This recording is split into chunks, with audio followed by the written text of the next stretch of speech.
The following is brought to you by the Social Suplex Podcast Network.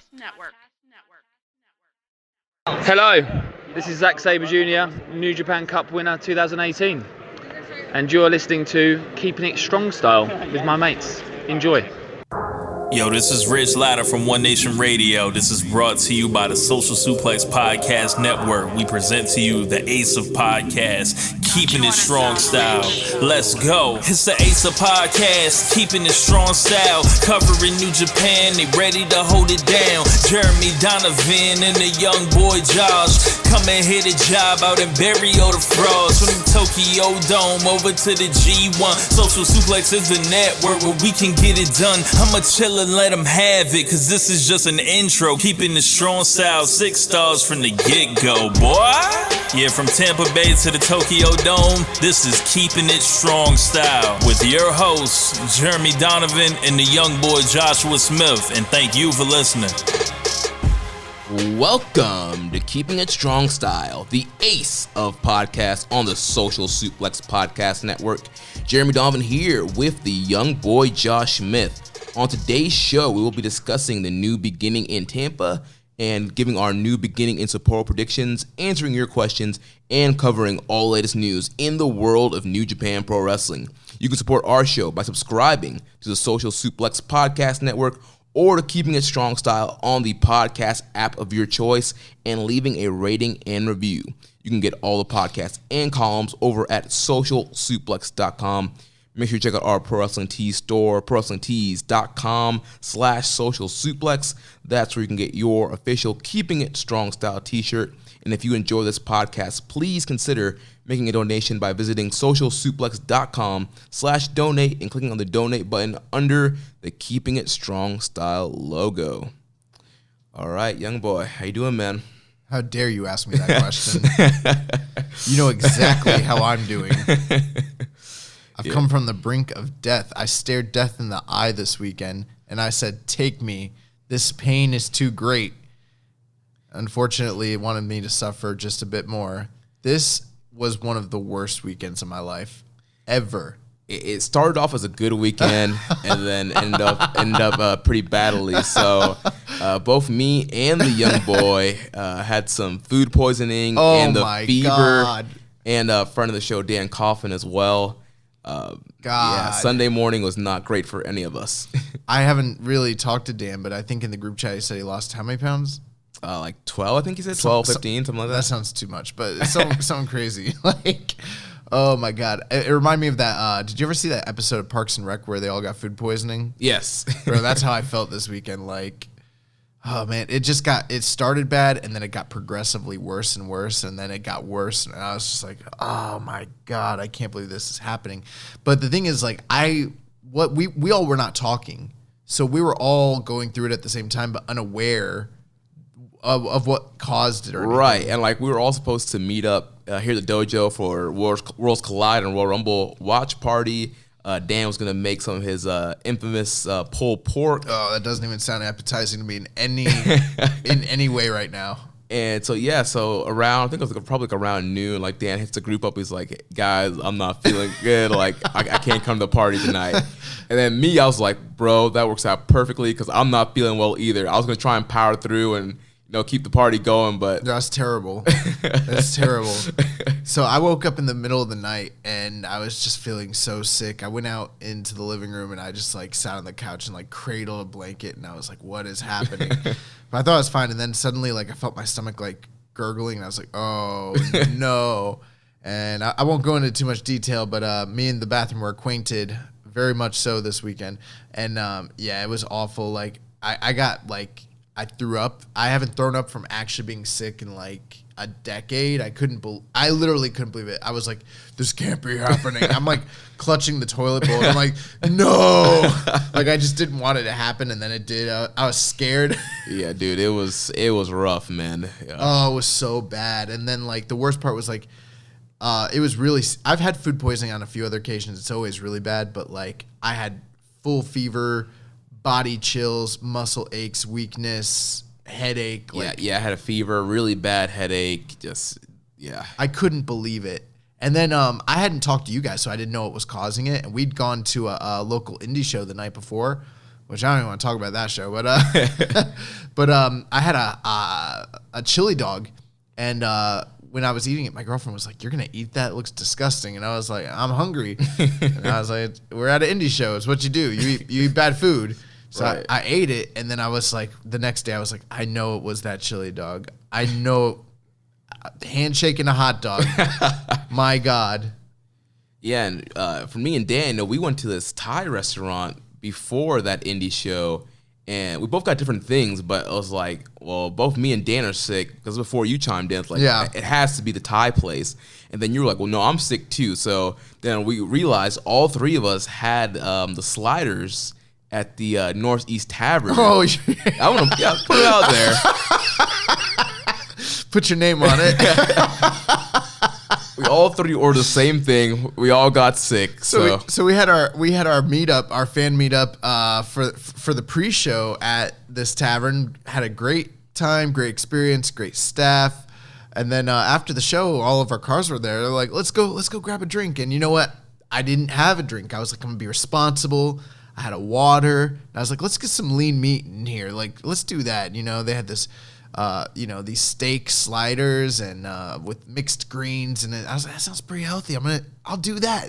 That'll be good. You know, make sure I'm like good and sober, hydrated, healthy. Oh my God. What the mistake of a lifetime, bro. Yeah. This is what Naito felt like when he lost in the dome. I'm pretty sure. Yeah, dude, it was a rough feeling, but let's talk about the good parts of the weekend. So Friday we had... So Brock Lesnar got eliminated. New beginning in Tampa. So Friday we had the show at the St. Pete Coliseum, like we mentioned beforehand. We had our fan meetup at the Old Northeast Tavern before the show. It was awesome. Would you say it's probably like 30 to 40 people throughout the night. Yeah, and we had some great raffle giveaways. We met some listeners of the show, some people who have heard of us before, but didn't quite listen to us yet. So we were able to kind of make some new listeners. Yeah, man, just so excited. If you were there, shoot us a message. We're obviously like all of our social media is out there, but like shoot us a message, shoot us a DM, let us know what you thought. If connect with us. There really was so many people. It was like almost impossible to like connect and remember everybody was there. But like, I was like surprised at people that like when we were talking to them, I'm like, how did you find out about us? And it was so many different methods. It was like different Facebook groups and pages and Reddit yeah, and Twitter and everything. And I was like, oh, and like just people, we didn't know if anyone was going to come. Like we kind of were like, well, you know what, if it's just our group, because keep in mind, it's not like the New York party where we know that there's going to be, like last year we had the New York party. We kind of figured people were coming. We were marketing it. It's WrestleMania weekend. There's lots of wrestling fans in place. But like here in the Tampa, like local market, I didn't know if anyone would actually come out to it. You know what I mean? So I was so pleasantly surprised that like so many people came out. They all had a good time. We did raffles and giveaways and drinks, and it was awesome. Yeah, it was a great time. Yeah, shout out to some of the people from the NXT United crew. They were out there. There are people from Reddit, Facebook, Twitter, like we mentioned. So yeah, shout out, much love to everybody that came out. Yeah, I can't remember everybody's name, but like David, Jaime, different people. It's just really cool. And then obviously like our crew, the Social Suplex, the Largo Loop crew. Yeah, shout out to our guys and girls, and yeah, it was just awesome, man. Yeah, great time. And then from there, we headed over to the Coliseum to enjoy the new beginning in Tampa. Also, before we move on, I just want to say, I think if you are a listener and you are going to be doing, you're going to be going to some of these other like New Japan and the USA shows, like I don't see any reasons you shouldn't be able to do your own fan meetup. Like, I think that people in other markets should be doing exactly what we did, because like, to be honest, like there was nothing special about what we did. We picked a tavern, we made up a little flyer. Yeah. We didn't tell them we were doing we were just like, we knew they had an open room, like a bar room, and we were just like, we'll take over it. You know what I mean? Right. They were fine with it. And we brought them business. And yeah, if you guys are listeners and New Japan fans, and you're gonna be in these other markets, Miami, Atlanta, they're going to Durham, right? Yeah. You guys should do this on your own as well. There's no reason. I mean, like, you shared that post on the New Japan Reddit like a day before. Yeah, like I think it was actually maybe I think it was a Wednesday. Dude, yeah, it was Wednesday because I made it during when I was watching Dynamite. That meetup took that poster took you how many minutes to make? Like probably less than 5. 5 minutes to make up. You posted it on there and it blew up. There was like 50, 60 like upvotes. I mean, that tweet or that what do you call it? What is the post? The post. Your Reddit post got more upvotes than like our weekly shows do. But I think it's just because people like appreciate the idea of like community and things like that. And it was really cool getting to meet other fans. And I think that's an important thing to kind of grow what New Japan is doing here in the country. Like, so if you're if you're a listener, I think you should take it on yourself to maybe do the same thing. It costs you no money. Right. You don't have to be like us and do the raffle and stuff like that. Just gather some people together, throw a graphic out there, post on the Reddit, Twitter, the event page. Also, I posted in the actual event page for the New Beginning in Tampa, and I saw people liked it from there as well. And if you want us to share it, if you want other New Japan groups that we're associated with to share it, we will get on it. Just send it to us. We'll get the word out there. If you whatever you need, we're here for you guys, free of charge, because we're the Ace of Podcasts. Yes, hit your boys up. So New Beginning in Tampa at the Coliseum. We're having a reported attendance of 863. I would say it's about right because I looked at the chart for the show, and I think they were situated for, I don't have the exact number, but it was around 12 to 13 total. Mm-hmm. And it definitely wasn't completely sold out, but it was fairly close. I would have guessed around between 800 and 900. So that sounds right to me. So it was a pretty nice little house there. So I had a question here from Reddit user psan91. Said, how was the crowd reaction at the Tampa show? Was it similar to a New Japan crowd in Japan, or was there lots of American wrestling chants? I would say it's a good mix of the two. It definitely wasn't so much like a Japanese crowd to where everyone was quiet and all of that, but it was a very respectful crowd. Yeah, I say overall, definitely the majority of the fan base, you can tell that they're fans of New Japan and kind of understand kind of the layout of the shows. It wasn't overly loud. There wasn't a bunch of, both these guys and, the normal, indie chants that you normally hear. But at the same time, I mean, we are a Western crowd. So there was appropriate chants, right. I mean, there was, the Too Sweet, whoop, whoop, when the Bullet Club was out there. There was a Bread Club chant for Kojima. Tanahashi, everybody. And you know what? Another thing, too, is that the performers know that they're working in America, and they would actually queue up a lot of those chants themselves. Right. They kind of expect it being, from what I understand. But the crowd was hot. One of the best crowds in the Florida area that I've ever been a part of. Yeah. Just very, very positive. You know what's funny? Most shows, you always get that stereotypical dickhead, somebody that's in the crowd that just ruins it for everybody, and the whole crowd has to kind of like shout them down. It happens all the time. That did not exist in this show at all. Yeah, all the chants were respectful and kind of fit with the flow of the show, the atmosphere. Yeah, there was no one guy that was trying to get himself over. Everything was great. No, the crowd was very good at actively participating. It was one of the most positive viewing experiences I've ever had watching a wrestling show. And I'm not just saying that because I'm a New Japan mark, even though I am. Objectively speaking, it was a really, really good time, really good crowd. Yeah. Also, I have a question here from Reddit user Just a Little Bear 01. Although this year is doing much better than last year, do you feel the New Beginning USA tours are snake bit? My God, this year between Frederick's injury and Ibushi's flu. So I don't know if Ibushi got the flu before or after we recorded last week, but Kota Ibushi was pulled from the New Beginning in USA tour due to the flu. I actually have an update on him a little bit later in the news. And then also it came out that Carl Fredericks got injured after the Nashville show. He's off of the rest of the tour. Yeah, which is unfortunate. Thankfully, we did get to see Fredericks in action, which was pretty great. But, I feel bad that a lot of fans obviously wanted to see him perform. They're not going to get to see him. Hopefully, he's not hurt he's not too banged up, But that is unfortunate because that's a missed opportunity there, unfortunately. Yeah, and also, for Bushi being off the tour as well, that's, arguably one of the biggest stars next to Tanahashi, that was on this tour, and people obviously everybody wanted a chance to see Ibushi. If you've never seen Ibushi live, I mean he's phenomenal, and so that was also kind of a big sore spot on the show. But at the end of the day, the main event still went off great. I loved the main event. I would obviously if Ibushi was there, it would have been great too. But even without Ibushi, I think the whole show went off well, and the main event went off well also. Yeah, the show was very, very, very a great presentation. The venue was great. I really have no complaints about the show in a nutshell as a personal viewing experience. I think to answer this question, though, when you talk about the tours being snake bit, I don't know if I'd call it that. I don't know if I'd say it's cursed or anything of that nature, but I think that there are some bad judgment calls being put forth when it comes to, and again, we've been saying it all year, I think when it comes to the U.S. expansion, there's a lot of missteps.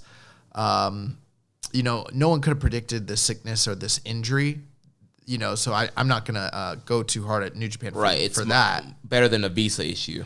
Right, but there are other things. I think one of the biggest things is New Japan being so hot just a few years ago, and then now in 2020 running an 800 crowd in the States. Now, there's some good and some bad to that. I mean, on the positive side, comparatively speaking, I don't know too many companies that actually could come to Tampa or St. Pete and run, close to 900 people. Right. Other than AEW and WWE, who would probably do way bigger numbers than that, obviously.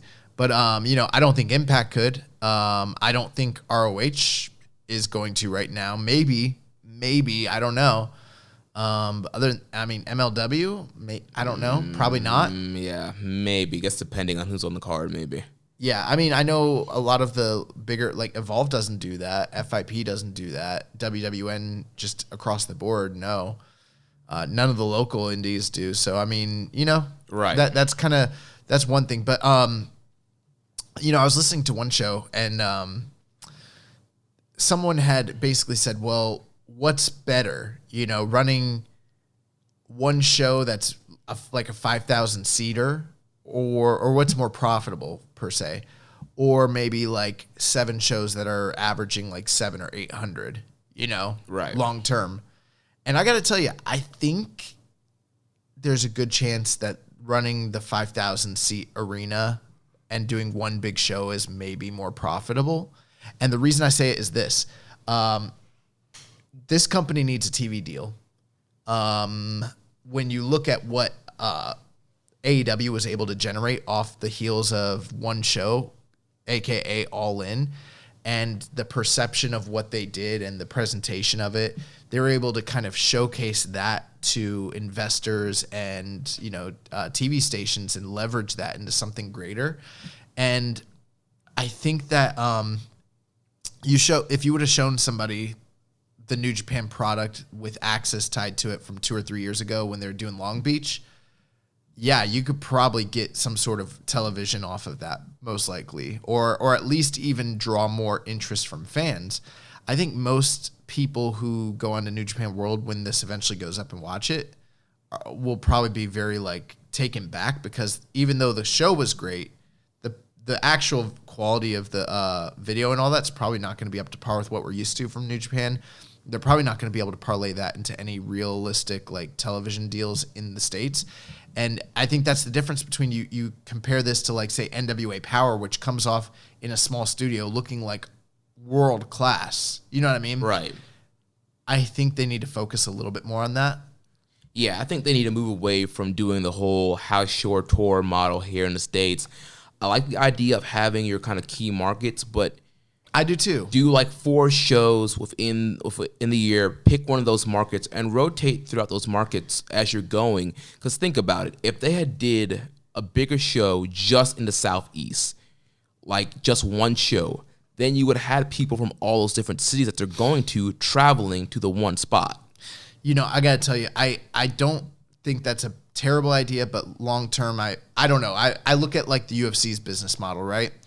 The UFC does one big show maybe every couple years, once a year in most markets outside of the bigger markets they run, Boston, Philly, Vegas, New York, LA, that sort of stuff.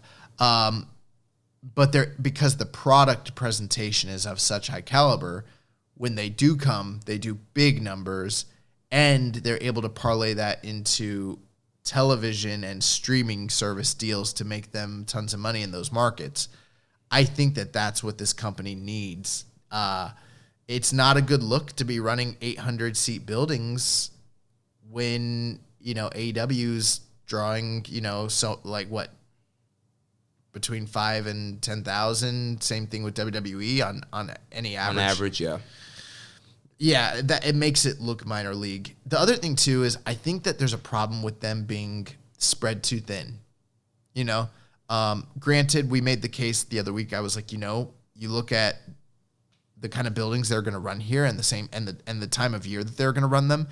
We weren't going to be getting, Naito, Okada, right, LIJ, the all-star cast, you're not, Jay White, you're not getting all that.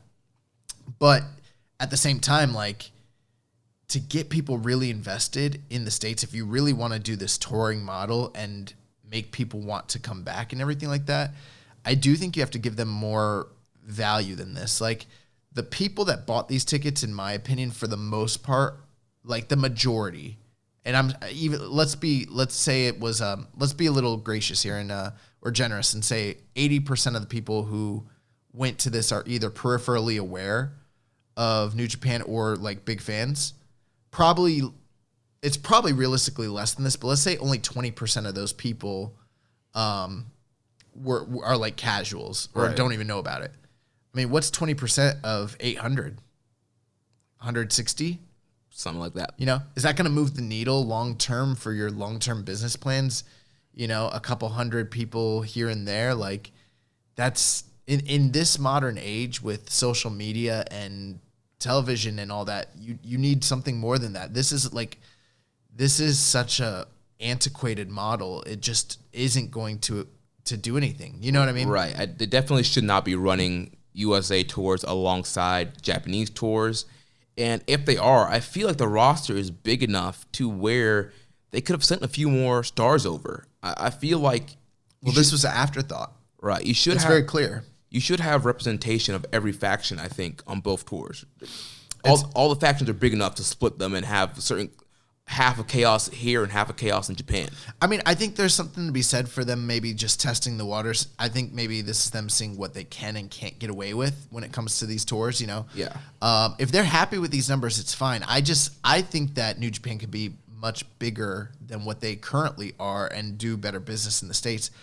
I don't know if running little tours like this is the way to go. I think that there is something to be said for you go to a big market, you market it for a long time, you build it up as part of the actual storylines, right? And you do the new beginning in Orlando or the new beginning in Atlanta or New York or something like that, and then people will come to it. You know what I mean? Right. If you're running if you ran Tanahashi and Naito, or I'm not saying they're going to do that, but if they ran something like that, they would draw. You know what I mean? And it would be like that MSG show, and they don't have to run the Sears Center, or what was it that we went to in Dallas? Oh, was it the American Airlines Center? They don't have to run the American Airlines Center, but there are buildings that are appropriate, similar to the one they ran in Long Beach. That are 5,000. If they can find a 5,000 seater building, that's the perfect size. And we've mentioned before in the past, they need to build these shows in as a part of the viewing calendar as major shows. So this should be almost like a pay-per-view style show that fits into the calendar, and that rivalries kind of climax and either begin or end at these shows. I mean, it's cool if you're a local wrestling fan and they come to your town, just like it was for us. It was really exciting. It was fun.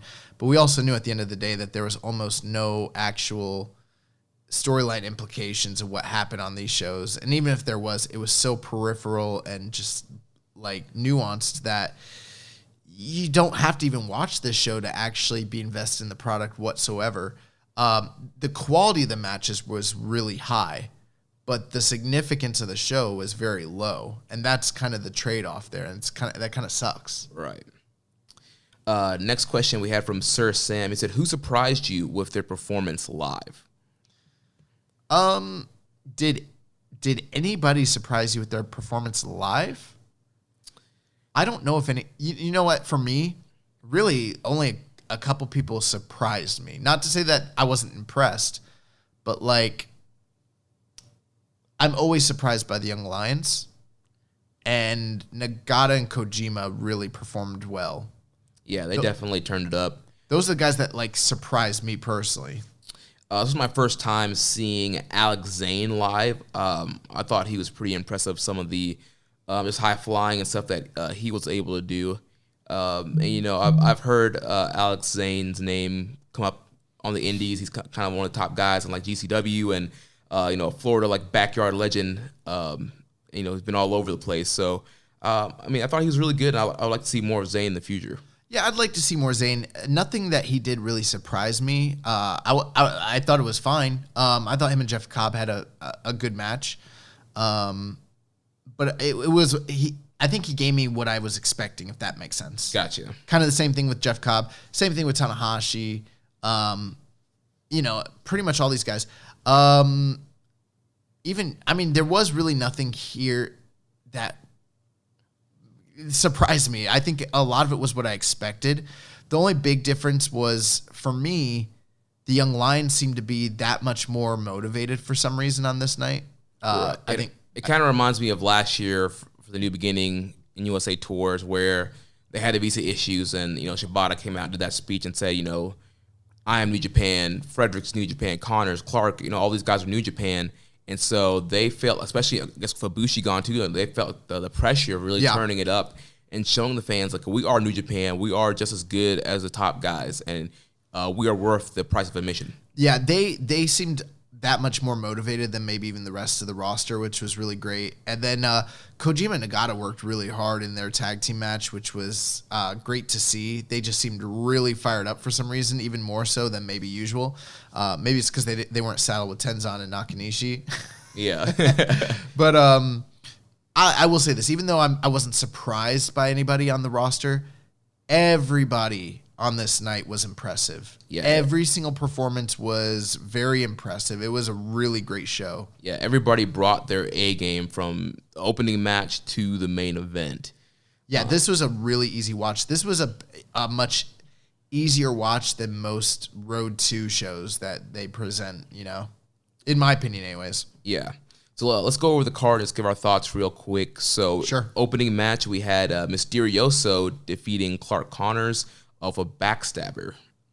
Do you know anything about Mysterioso? I don't. The first I heard of him was, you know, being on these New Japan USA shows. I believe the first show he did was the Lions Break Project 2, and they've kind of been using him here and there on these USA tours, and I've never heard him before this. I don't know his background, where he's come from, but, you know, pretty impressive guy. Yeah, he's pretty good. Clark Connors, I thought, was really impressive here.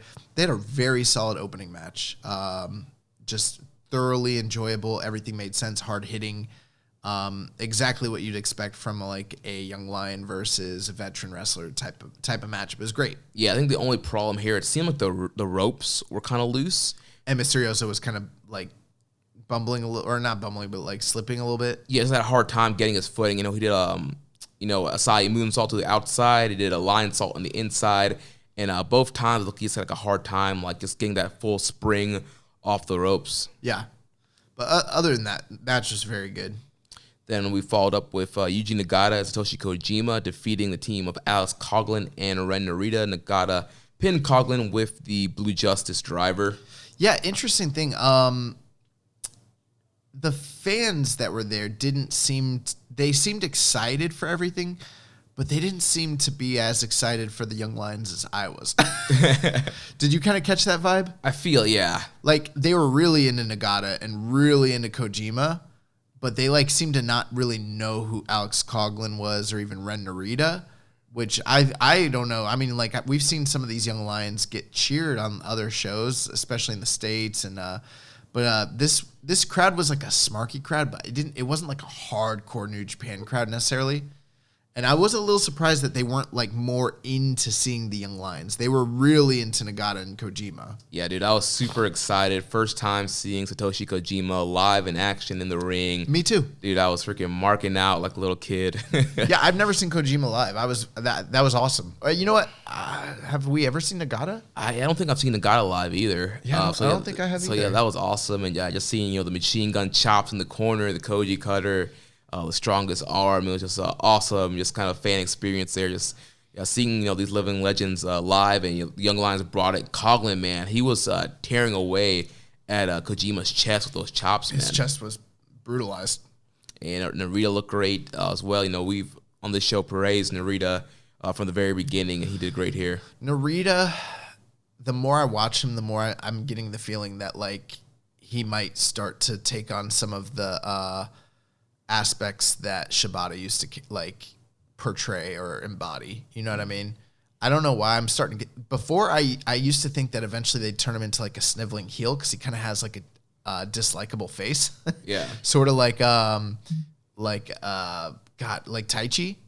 But lately he like, I don't know, man, something about him, like this ruggedness and like working with Shibata, like I'm starting to see a lot more Shibata in him. He's not as crazy as Shibata was, but like, yeah, I don't know. I wouldn't be surprised if we kind of saw that down the line. Yeah, definitely. That Shibata influence is definitely, you can see it's kind of rubbing off on Narita. So yeah, it'll be interesting to see how he continues to develop and just how he progresses from here. After that, we had Colt Cabana and Toriano defeating TJP and Carl Fredericks. I thought this match was pretty good, really funny. Yeah, Cabana was super over. Cabana was, yeah, and that's what I meant when it was a smarky crowd. Like, there's more people who knew Colt Cabana than like the Young Lions. Yeah. Or even a lot of the New Japan roster seemed like he was really over. Yeah, he was definitely one of the most over guys. Big, huge Cabana chants, and I think the crowd really enjoyed the Cabana Yano antics. If you watch the World Tag League, it was much of the same kind of the antics. The Yugo. And, yeah, I love that. And just different comedy stuff. And one goes on the top rope, and the other guy's holding the opponent, and they're too far away. It's like, come a little bit closer. So just all that kind of antics they were doing. You know what? You want to know something? I've never really been a Colt Cabana guy. Really? I mean, I think Colt Cabana is great. Like, I'm not like, I don't hate him or anything. Like, I'm not like, I don't like, be like, oh God, another Colt Cabana match. Like, it's not like that. But I've never been that jazzed for Colt Cabana ever. I mean, like, even in ROH. I wouldn't say he's like one of my favorite wrestlers ever, but I've always been entertained with him. I always thought that, he had a great spot on the card. I remember some of those tag matches he had with CM Punk back in the day. And overall, I think he's a really technically sound guy. And I think, especially now as he's kind of delved more into the comedy wrestling kind of role over the last decade or so, I think he's really great at it. There's some guys who try comedy and they're not good. It's not funny, but I think Cabana does a great job. Yeah, I think the only time I was ever really, really into Colt Cabana was like when he was wrestling Adam Pearce in that series, and that's like for the NWA title. Yeah, that's about it. Like, I've never really been that big. Even the Second City Saints, I was just not really that into it. But this was fine. I thought it was good. TJP and Carl Fredericks both looked really good as well. It was great to see Carl Fredericks out there. TJP got some good crowd reactions too. Yep, definitely. That's another guy that people know. And but yeah, I mean, Colt Cabana hit that Superman pin, and once he hits the Superman pin, it's a wrap. Most dangerous move in professional wrestling. Yeah, it's like, it goes like, the Blade Runner, King Kong knee drop, Superman pin, and then like the Fale drop. Oh man, so good stuff there. Then the one winged angel. So next we had Jeff Cobb defeating Alex Zane. Cobb pinning Zane with the Tour of the Islands. This was good. This was sort of like a toned down Jeff Cobb PWG style matchup. Nothing blow away, but very good. Very exciting. I thought Alex Zane was very impressive. Yeah. Nothing bad to say here. Yeah, Zane looked really good. He's a guy I would like to see in Best of Super Juniors, and I don't know if he's up to that caliber. Well, I mean, honestly, this is my first kind of seeing of him. I mean, I'd like to see more, but I think, based on what I hear, I think he might be able to hang in Best of Super Juniors. But I definitely like to see more of him. I thought his shooting star knees to Cobb was pretty cool. Yes. So, yeah, definitely would like to see more of Zayn in the future. Yep. And then we had the sacrificial lamb Yoshihashi brought out to take on Lance Archer, who we'll be talking about more about later on in the show. But Archer Yoshihashi, it was pretty good. It was fine. Yeah, it was a good match. Archer, he cut a promo before the match. Also, he's trying to get heat because I think in his mind he knows that people were going to cheer him over Yoshihashi. So he tried to get heat so that way we could get behind Yoshihashi and he can be the heel and get the heat. And I thought he did a good job for the most part. The crowd was behind Yoshihashi and there was a lot of Yoshihashi chants and they were kind of taking his side over Archer. But I just abstained. I didn't cheer Archer. I was respectful, but I definitely didn't cheer Yoshihashi. I just went with the flow. I cheered Yoshihashi. I was trying to be a good crowd member, go along with the show. Give the man something, man. He needs something. So Yoshi he fought his hardest, but he could not overcome the Murder Hawk monster. He fell to the EBD claw. Yep. And then the main event was a 8-man tag elimination match. We saw the team of Hiroshi Tanahashi, Rocky Romero, and Finn Juice defeating Chase Owens, Yujiro Takahashi, and Gorillas of Destiny. And this was definitely the highlight of the show. If you were asking for match recommendations, this is the only match I'd say go out of your way to really check out. I mean, check out the show. Show's an easy watch, but this was the highlight of the show. Very, very, very good match. They went almost 30 minutes, I think. Yeah, I think it was 25 minutes, yeah. So, I mean, they got a lot of time and told a really good story. Everybody played their role really well. And, I loved it. I thought it was great. Yeah, great. This was your favorite match type, these multi-man elimination, over-the-top rope style matches. And, that over-the-top rope just adds another layer of drama to the match. Somebody goes over the top, that's it. They're eliminated. So it adds more drama besides the pinfall and submission. All 8 guys looked really good here. The one plus about Ibushi being sick is we didn't have to see Jado wrestle in this match. But yeah, overall, all 8 guys worked really hard, and it was a really fun main event. Came down to Tanahashi was left 1-on-2 with Yujiro and Chase Owens. Then he was able to eliminate Chase, and then he pinned Yujiro with the high fly flow. And it ended up with Hiroshi and Yujiro last because they had a match coming up at New Beginning in Nashville, so they were trying to build that program there, but Tanahashi gets the win. Yeah, and one reason I like the over-the-top element when it comes to these matches is because, it's not believable necessarily that Yujiro's going to pin a Tanahashi necessarily, but it's not unbelievable, and we've seen it in other matches where a top guy can get eliminated via over the top, right? And it sort of protects them, but also gives a rub to the lower booked star who might get a victory that way, and we've seen that before. So it adds a added layer of intrigue that you don't normally for instance, if this was a straight, and I think they're doing this again on the same tour, but when it's a straight 8-man tag, that Chase or Yujiro are probably going to eat that pinfall. But in this case, Tanahashi, even though it's not likely, is it possible that he goes over the top rope? Absolutely. It's just like Royal Rumble. And so I've always liked that aspect to it. But, one of the things that I thought really was worth noting here was how over everybody in this match was. I mean, GOD were especially got a huge ovation when they came out for the Bullet Club. Obviously, Tanahashi got great reactions. Rocky Romero as well. Finn Juice. So, I mean, these were definitely the shining stars of the tour. They got the biggest pops, and match was really great. Yeah, really great stuff. Whenever this airs on New Japan World, definitely recommend checking it out. But yeah, the Ace rides again, gets the win. Post-match, he does the closing speech, says that he will be back for Lions Break Project 3, which will be happening here in Tampa in April during WrestleMania weekend, a part of WrestleCon. And then he also says that he wants to defeat Naito to become double champion. Yeah, so, have kind of touched base how they started to kind of like allude to a potential feud between these two guys during the Fantasticmania tour. And, there might have even been a little bit of a breadcrumb trail being left behind during the Fighting Spirit Unleashed in the U.S. or in Northeast tour. Is that what? Philly, that Philly, New York run, Boston, yeah. What was that tour called? Yeah, Fighting Spirit Unleashed. Yeah. So they, when Tanahashi got beat, did Tanahashi get beat by Naito or Tanahashi pinned Naito? Okay, yeah, Tanahashi pinned Naito, which was like people were like, why did they do that? Now that they might be leading to a program between the two guys, it's starting to make a little bit more sense. Right. And Naito mentioned that in the post match after night one of Fantasticmania, saying that Tanahashi, I didn't forget you pinned me in whatever city it was. I think it was Philadelphia. And so yeah, definitely planting the seeds for a big Tanahashi Naito match. Maybe Dominion, maybe Sakura Genesis. We'll see. So since then, there's been one other new beginning in the USA show. It was the show from Nashville. Quick rundown of the results. Alex Zane and Mysterioso Jr. defeated Alex Coughlin and Ren Narita at 9:46. Yoshihashi defeated Carl Fredericks.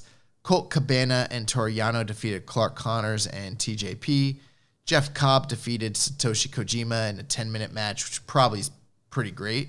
Lance Archer defeated Yuji Nagata at 11 minutes and 16 seconds. Hiroshi Tanahashi defeated Yujiro Takahashi at 10 minutes 38, which we don't know much about the shows, but I did hear that is a highlight of the show, is Tanahashi and Yujiro, and it's like the annual good Yujiro match that you usually get. And then the final match was 6-man tag. Finn Juice and Rocky Romero defeated the Bull Club. Chase Owens, Tama Tonga, and Tanga Loa at 13 minutes and 52 seconds. Yeah, and we're getting some conflicted reports about the attendance of this event. According to CageMatch.net, the attendance for this show was 560, but on Wrestling Observer Radio, Dave Meltzer said that he was hearing it was close to 1,000. So I'm not sure where the miscommunication I'm sure is. Some updated numbers will come out. I mean, the show just happened, last night? Yeah. And I mean, that's another thing. It's interesting that they decided to run opposite Royal Rumble. Yeah. It's probably not a good idea. I mean, not necessarily, it's not in the same market. I get it and all that, but it's like, if you're just going to depend on your fan base to come out, fine. But if you were hoping to maybe get that casual wrestling fan audience to come out for a special attraction show like this, maybe don't run it on the night of the Royal Rumble. That's probably not a good idea. Right, yeah. Second biggest, pay-per-view in WWE. Even casuals who don't watch Raw and SmackDown every week, they always tune in for Royal Rumble. It's the Royal Rumble, know? Yeah. I don't really get excited for much throughout the calendar year, but at this point, I get more excited for Royal Rumble than even WrestleMania, to be honest. Pretty much, yeah, same here. So, yeah, definitely they should have thought about that. It's just like last year when they were going to try and run something on Super Bowl weekend. Well, Super Bowl weekend is next weekend. Are they still going to be running till then? No, well, Sapporo is next weekend. Okay, yeah. Okay, gotcha. So, any final thoughts on this New Beginning USA tour before we go? Overall, like we said, I thought the Tampa show was very good. I had a great time watching the show. Oh, we ran into listeners of the show. Yeah, we did. Twitter follower Omega Goon and his wife. We met them. That tripped me out. Yeah, just I expected to meet people that listened to the show or interacted with us at our fan meetup, but you never know when you're at a show whether or not you're gonna run into people. And not that I expect that or even hope for it, but it always catches me by surprise. Right. And when someone was wearing our shirt, I was like, oh, that's really cool in Tampa, Right. Yeah. Honestly, I wasn't really expecting to get stopped much because it's based on our numbers, looking at the analytics. Believe it or not, Tampa is not one of our biggest listen to cities, even though we're based here. No. But yeah, so it was pretty cool seeing somebody else wearing a Keeping It Strong Style shirt and longtime listeners of the show, and they listen to Keeping It Strong Style on One Nation Radio. And if you guys interact with us and we're meeting you in real life and we only know you by your Twitter handle, you should tell us who your Twitter name or your Reddit name, because I did not know that was Omega Goon. I didn't know it at first. I didn't know it until later, and then I was like, wait. That's Omega Goon? I was this guy's been retweeting and liking pretty much every single post since day one. Since day one. And he was just long time listener. I'm like, oh, it's so great to meet you. If he would have been like, I'm Omega Goon, I would have been like, what the fuck? It was really cool though. And then another listener of the show, Aaron. That's right. Yeah, Aaron. Yeah. I didn't even really get to interact with him. Like he just came up. He's like, "You wouldn't be the young boy, are you?" And I was like, "Yeah." And then he's like, "Here."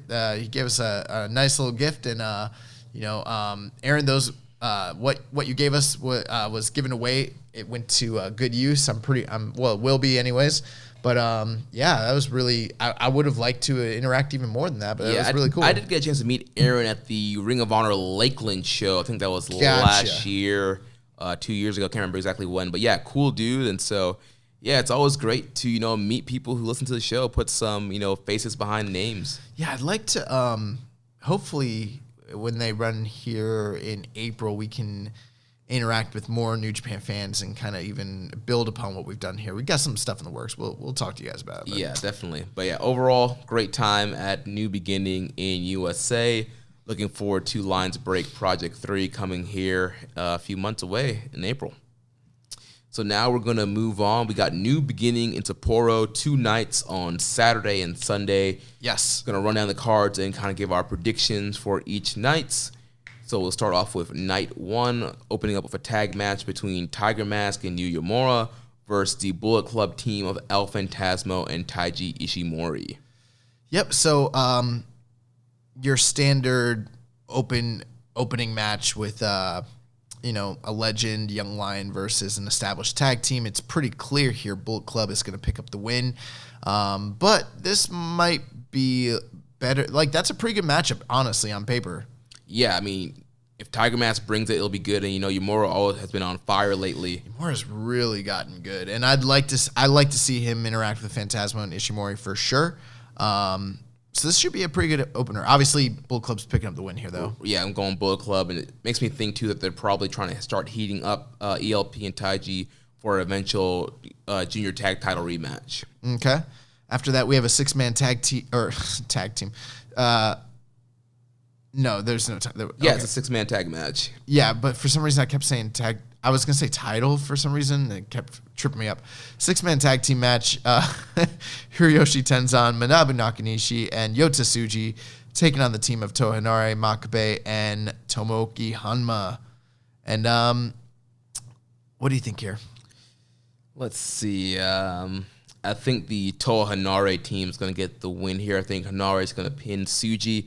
We've kind of been seeing this rivalry been building between Tsuji and Henare. They've had several matches against each other on multi-man tags. They recently had a singles match. What was that, New Year's Dash? They had a singles match?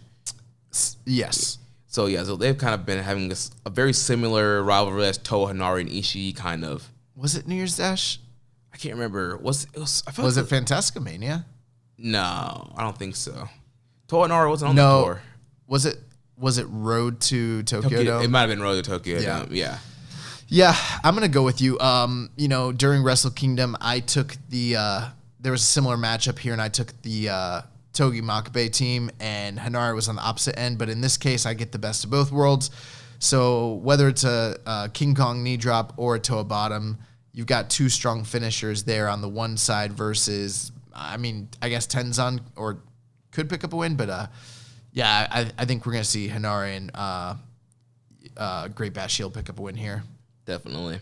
So we move on. We got 8-man tag action. Chaos team of Roppongi 3K and Will Ospreay teaming up with Risuke Taguchi to take on the Suzuki-gun team of Doki, El Desperado, Yoshinobu Kanemaru, and Zack Sabre Jr.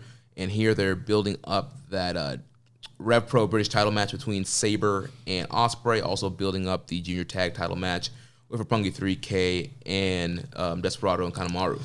Yeah, on paper, this is a really good-looking match.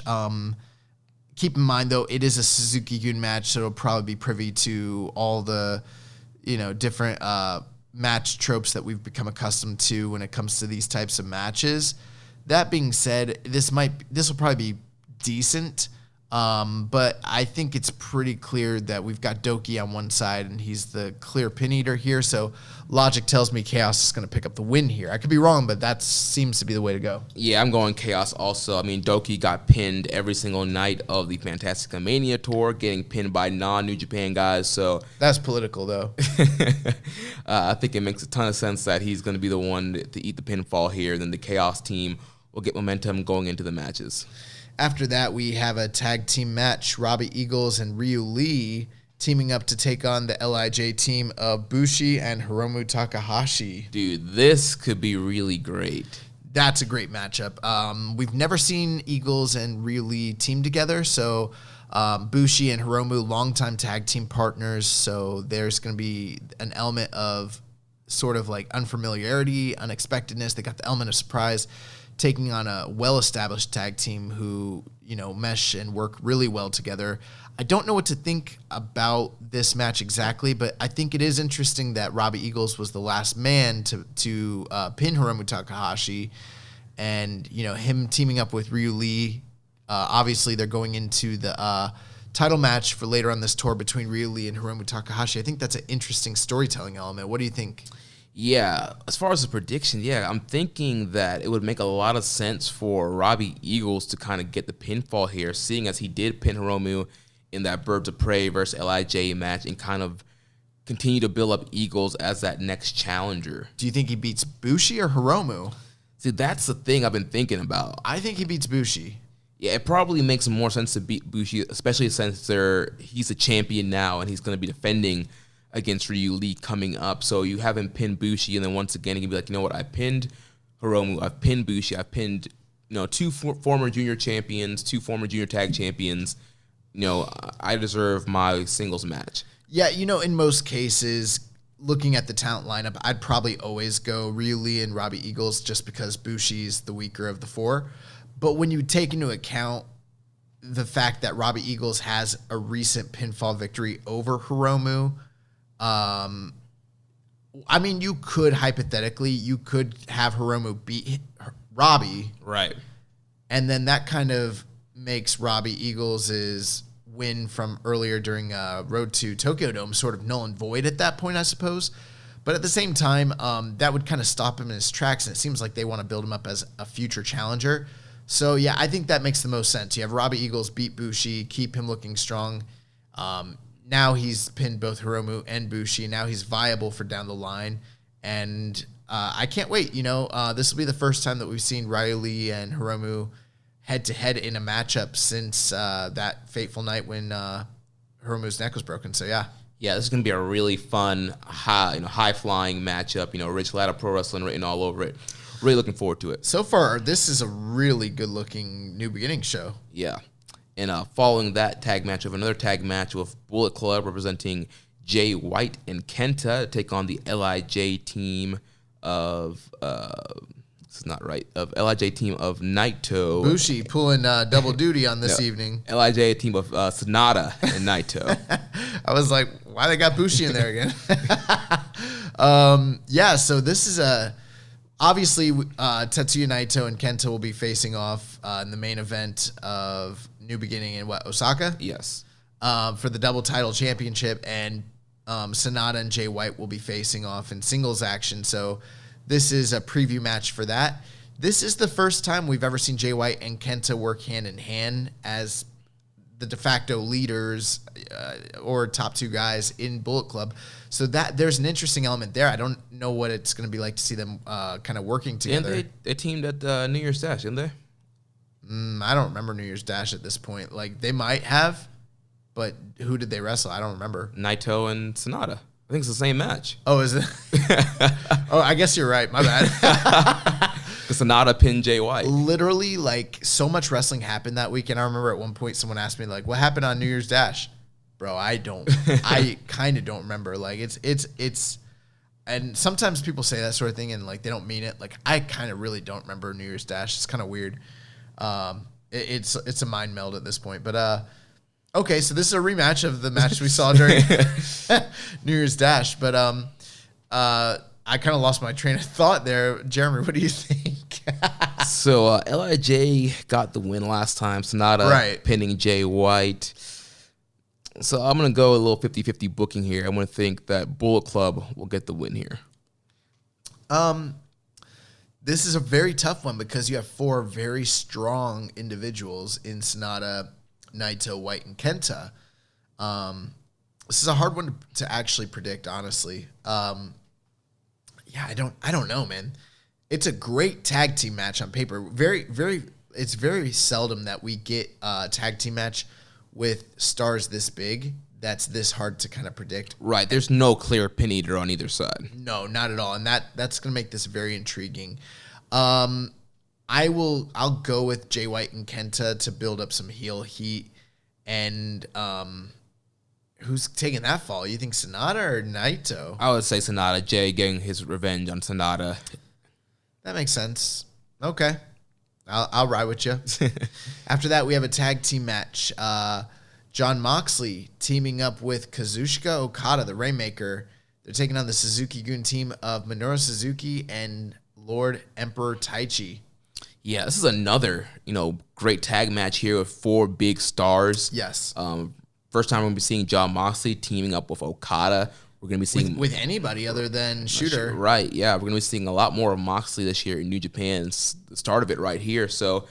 It's going to be very interesting. Also going to be interesting to see if he's going to continue to sell the eye injury that he's currently selling in AEW with the Jericho. What happened to his eye? Oh, they spiked his eye, didn't they? Yeah, Jericho ripped off a spike of his jacket and stabbed him in the eye. Okay. I'm like peripherally aware of what's going on, sort of. And so, yeah, last week... He's trying to look like Big Boss right now, basically, right? Right. Yeah, last week he wrestled against Pac. He had his whole face pretty much taped up, covering the eye. That's cool. So yeah, it's gonna be interesting to see if he continues to sell that. I think he should wrestle the rest of his career with the eye patch. I don't know. I saw Jon Moxley doing karaoke. Was he wearing the eye patch? He was. Okay. The whole cruise. Oh man, I do remember. There was recently another semi-famous eye injury angle that a wrestler was wearing an eye patch. And they were on TV and they had their eye patch on the one side. And then we went to an indie show and they had their eye patch on the other eye. We're like, "Yo, wasn't it your other eye that got injured?" And they're like, "Oh, good looking out." And they moved it. I won't say any names. It's a pretty prominent wrestler actually that we know. But yeah, good friend of the show. Some funny stuff. Yeah, so this is a very interesting match. Once again, no really clear pin eater here. I mean, a lot of people will say, Taichi, but he has a match in the main event against Okada in the next night. So it's like, I don't know if you want to completely just beat him and make him look weak going into that match. I know it's a little bit of a cop-out, but I don't know how strong the victories are going to be in either of these two matches. I wouldn't be shocked if we see some sort of distraction finishes, ref bump finishes, something shenanigan laced, maybe even a count out or DQ. These are all viable things that could happen. Also, Jon Moxley and Kazuchika Okada have never been on the same team together. I wouldn't be surprised if there was some level of miscommunication or even hostility between them. Nothing really has been there to indicate to me that Jon Moxley and Okada are going to get along and be great friends. You know what I mean? So that's one thing to kind of look out for. But I will go with I'm going to go with Moxley and Okada kind of against my better judgment. I just think that's a lot of heat to put on the show if Suzuki-gun and Bullet Club both win. But I don't know how it's going to get done. I mean, I think Moxley's, I don't know, man. This is a hard one. I'm going with the hot take. I'm going with Taichi pinning Okada. I don't know if it's going to be clean. He might hit him with the Iron Claw while the ref is down, but Taichi is going to get the pin over Okada leading into night 2. All right, you sold me. You sold me. All right. That kind of does make the most sense, so that's fine. And then we have the semi-main. People lose their minds. I know. People will lose their minds. I can already picture James Boyd. Taichi pinned Okada. I'll just say this. If you have the take that Taichi can't beat a top guy in New Japan in 2020, you haven't been watching. Yeah. Period. So now we have the semi-main event, Tomohiro Ishii versus Evil. Boy. Yeah, this is a great matchup. These guys wrestled last year on one of the major shows in the first half of the year. Wasn't it Dontaku? It was Dontaku. Great memory, Jeremy. Ishii and Evil put on a fantastic match last year on Dontaku. Fans of the show will know that I'm not the biggest Evil fan in the world, But when it's him and Ishii, strong style division, the Carl Gotch's pro wrestling. Actually, it's really not, but that's just what we say. But Ishii and Evil, man, this is gonna freaking rule. This is a great card. Yeah, I mean, I think this match, the last year's match, I think it was a strong style candidate, right? It definitely was. Yeah, Yeah. We had that nominated, and that match was fantastic. And Yeah. I can't imagine. I mean, it's Tomohiro Ishii. Enough said. Right, and then for whatever reason, Evil just seems really motivated when he's in there with Ishii. And you got there's two hosses gonna slug it out. You're gonna see tons of forearms, tons of lariats, tons of fighting spirit, big moves, kicking out at one, firing up. It's gonna be awesome. Yeah. As far as predictions, I'm going Evil. Yeah, I think I'm going Evil as well. You know, they just never really seem to have much for Ishii. My heart is telling me Ishii, but my mind is telling me Evil. Yeah, I definitely think Evil's a guy that they're going to want to really kind of elevate this year. Yeah, and they just don't really do much with Ishii. And, obviously Ishii doesn't really need to win to be heated up. He's just, he's Ishii. Like, you can put him in a big match anytime. He could lose all year, and he can be slotted into a big match. A win over Evil? That's not for you, baby. So, yeah, I think everything will be Evil this night. And then finally, the main event of the evening, the never openweight title match with the defending champion Hiroki Goto defending his title against Shingo Takagi. What's Shingo Takagi's nickname? The Dragon? Yes. I almost call him the Last Dragon, but that's not his nickname. That's his finisher, the Last of the Dragon. I know, but I didn't want to embarrass myself and be like, the Last Dragon. This is going to be another incredible strong style match. We saw these guys in the G1, and then we saw them later on in the fall. Was that Power Struggle or King of Pro Wrestling? It's one of those two shows. I can't remember. It was Power Struggle. Power Struggle. Both great matches. I thought the G1 match was a little bit better, but either way, the main event, never title. Both of these guys, they're going to want to one-up the Evil Ishii match. They're going to go out there and kill each other. Here's the only thing. Ishii and Evil both kind of fit the mold of the Never division so well. Goto and Shingo obviously do as well. These four guys are all in the similar mold and make.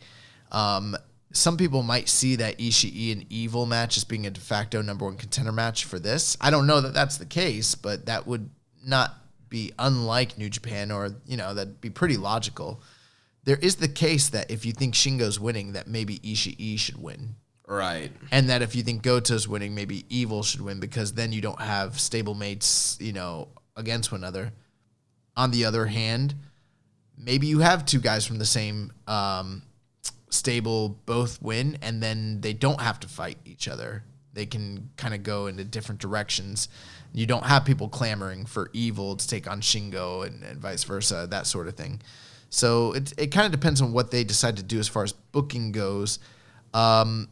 Logically, I'm just going to say Shingo. I know that doesn't really line up with what I said about Evil, but in a nutshell, I think it's time for Shingo to get his first singles title run in New Japan. We're coming up on a big 2020, first quarter of the year. There's some big shows that they'll probably rely on the Never champion to kind of be like a cornerstone of the company. And I think Shingo's that guy. I think this is the time you coronate him. Yeah, definitely. Shingo's awesome, and I definitely think it's time for him to get his first title run here. And the Never Open title is a perfect, first title for him to have. He fits that style perfectly, and he's a guy that can main event. I mean, he's main eventing this show here. He's a guy that you can main event shows with Shingo, especially as the Never champion. And so I think the smart business move would be to go with Shingo here and have him defeat Hiroki Goto. Either way, we know that Ishii and Evil can go. We know that Goto and Shingo will deliver. Those two matchups were both Fight of the Year candidates last year and some of my favorite matches in all of 2019. So I'm so excited for these top two matches. And I got to say this, this show top to bottom is a really, really great looking show.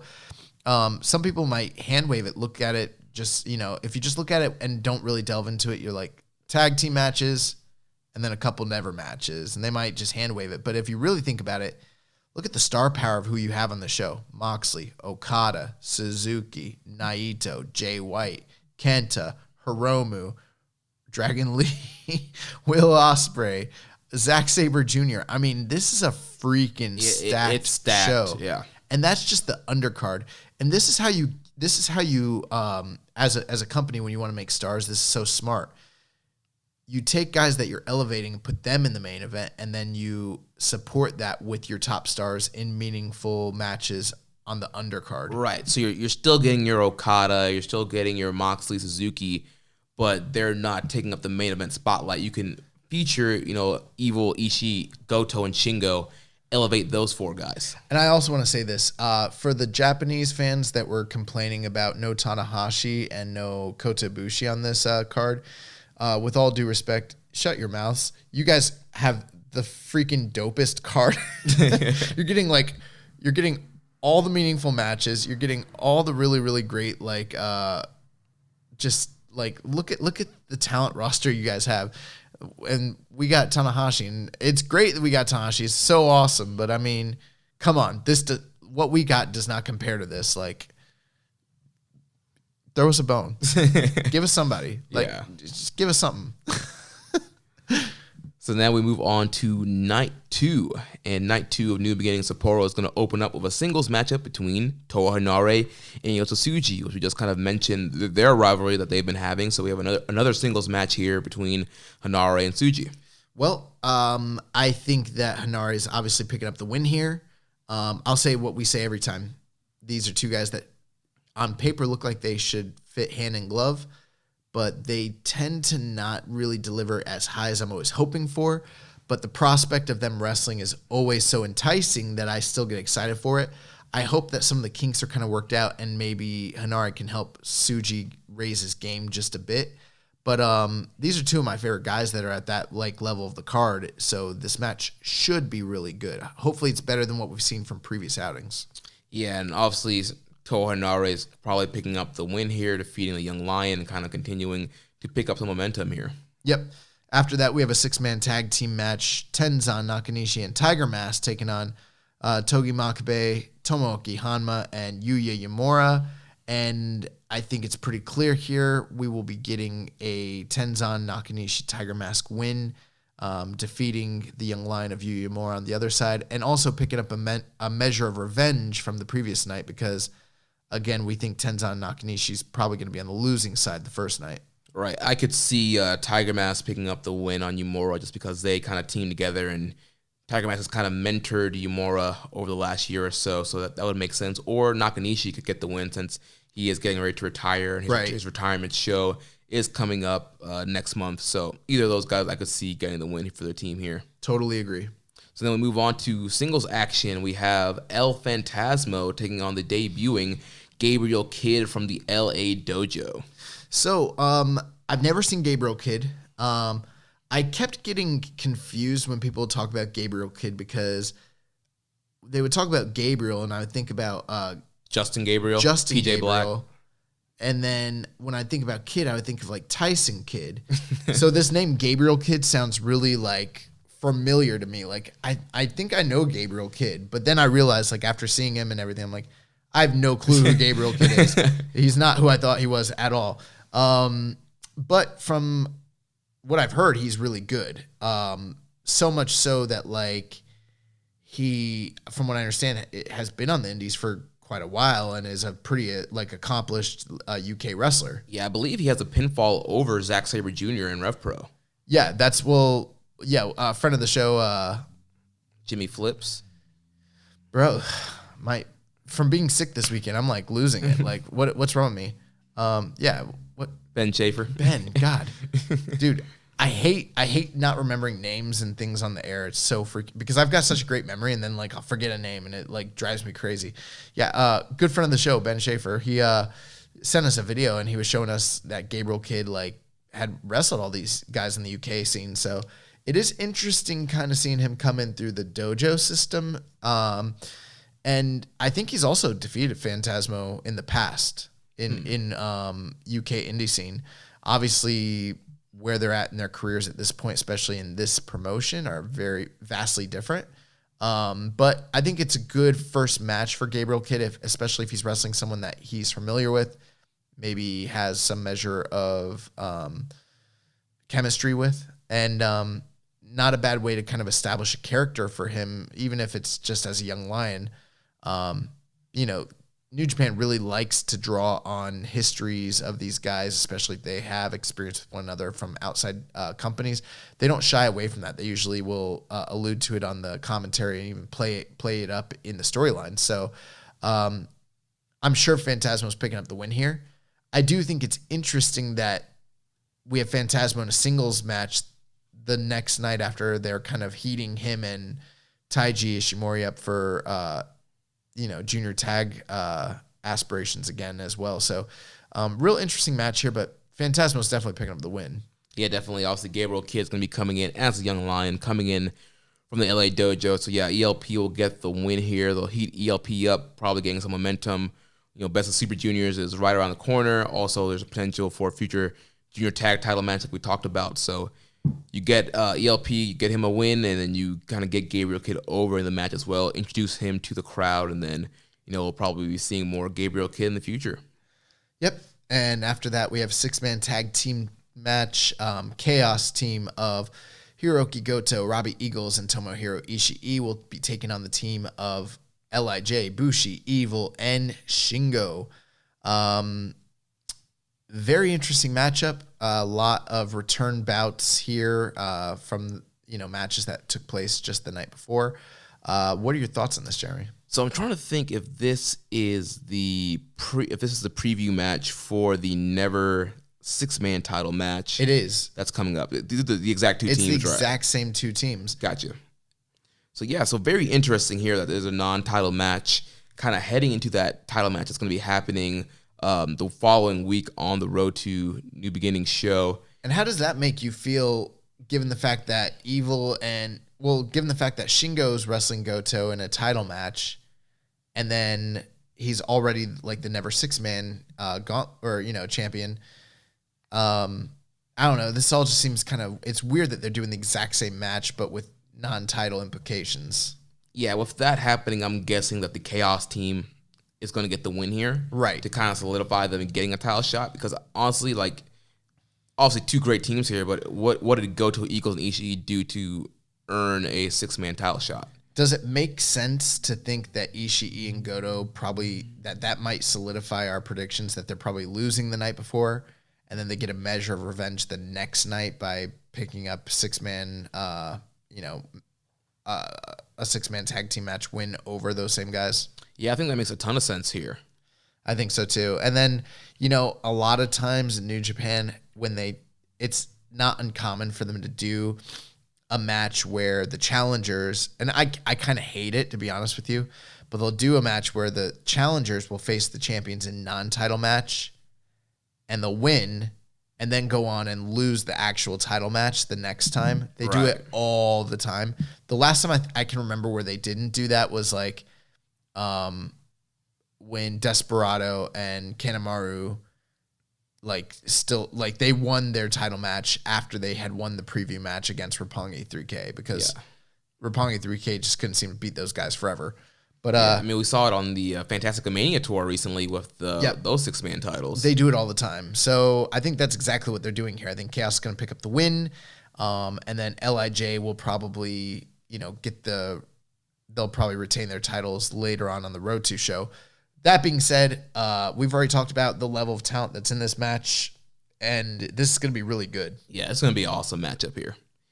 So we follow that up with an 8-man tag match. We have Roppongi 3K, Sho and Yo teaming with Jon Moxley and Ryusuke Taguchi to take on a Suzuki-gun team of Doki Desperado, Minoru Suzuki, and Yoshinobu Kanemaru. With the Suzuki-gun team, again, we always have to preface this, you're going to see a lot of Suzuki-gun antics. That being said, Sho and Yo and Taguchi teaming up with Moxley, and you have other guys like Despi, Doki, and Kanemaru on the other side. This screams comedy match to me. Yeah, there's going to be a lot of antics with Taguchi, and Moxley's the kind of guy where he, depending on who he's in the ring with, he'll kind of go along with. He has a goofy side to him. Like, he won't break character, and I don't think it's going to be a full-on, straight-up comedy match. Obviously, there's going to be hard-hitting action, especially with the Suzuki and Moxley angle. But in the match, I really won't be surprised if there's a lot to laugh at when it comes to this. When you look at Moxley teaming with Taguchi and Roppongi 3K, I have this feeling like this is going to be a ridiculous match. Yeah, Taguchi's going to be trying to call plays to Moxley, and Moxley's just going to be like, what is this guy doing? Like, what is he talking about? Yeah. So I think this match will be interesting. Again, we've never seen Moxley team with most of these guys. You've got 3 juniors in there with Moxley as well. So that's interesting as well. I don't know well, I guess the easy answer is you could always go like the Sekigun team because Doki's on the other side. Right, yeah. Anytime I see Doki on the other side, I'm immediately thinking he's eating the pinfall. Yeah, but I wouldn't be surprised if like Taguchi lost. Or you could have Despy or Kanemaru pin Shoryo to heat up that tag title match that's going to be happening in Osaka. Oh, that's right. Okay, so Roppongi 3K is defending against Desperado and Kanemaru again. Right. Again. Yeah, you could easily do that. I don't know. I'm just gonna play the numbers here. I'll just take the Sekigun team just because Doki does exist. Yeah, same here. Yeah, I'm going Doki probably eating a Death Rider. And I don't know that's like, I don't feel that confident about it. Like, I could totally see a scenario where Suzuki-gun wins, but Doki. Yeah. Doki in the pin. But Doki. So after that, we have a 6-man tag team match. Bullet Club team of Jay White, Kenta, and Taiji Ishimori will be taking on the LIJ team of Hiromu Takahashi, Sanada, and Tetsuya Naito. Wow, another great 6-man tag match here. 6 great guys here on opposite sides. I mean, this should be a banger. They're giving us, they haven't had a lot of additions to the company or anything like that recently. And sometimes with New Japan, you can kind of get a lot of repetition when it comes to matchups and things of that nature. But they're really going out of their way to give us some really fresh matchups here that we are not used to seeing. And this is another prime example of that. And I guess with Hiromu's return, everything is kind of fresh. So I could take that back a little bit. But we've never seen Kenta and Naito or, Sanada and Jay White and all that. And when Hiromu and Taiji Ishimori had that one match a couple years ago at the Best Super Junior Finals, that's incredible. Yeah. So, I mean, you have an incredible lineup of guys here. I don't know how good it will actually end up being, but they'll probably have a very solid 10 to 12 minute 6-man tag team match. I'm going to predict like 3.5 to 3.75 range. That sounds about right. I will say Taiji Ishimori takes the pinfall here. Same, yeah. I think Taichi will get pinned by any of the 3 LIJ guys. And that's going to take us to the top 2 matches. Yep, so our semi-main event of the evening is for the Rev Pro Undisputed British Heavyweight title. We have the current champion, Zack Sabre Jr., defending against Will Ospreay. Yes, the undisputed British title that never gets defended in Britain. I'm very excited for this match. It might be one of my most anticipated matches of the entire tour. I wouldn't be surprised if this is going to be in February, right? Yes. I wouldn't be surprised if come March we're talking about Will Ospreay, Zack Sabre Jr. match of the month, honestly. These guys work really well together. They've got a banger in them. And, for me, I don't know if they haven't really played into it too much, but for me, the story is Will has never held that title. Right, and I was watching the post-match promo. So even though the Road 2 shows that have happened this week haven't aired, they've uploaded the post-match promos to YouTube. And Ospreay was talking about, this is going to be his 4th time challenging for the title. He failed to defeat AJ Styles and Shibata and Sabre. I think there was one other guy.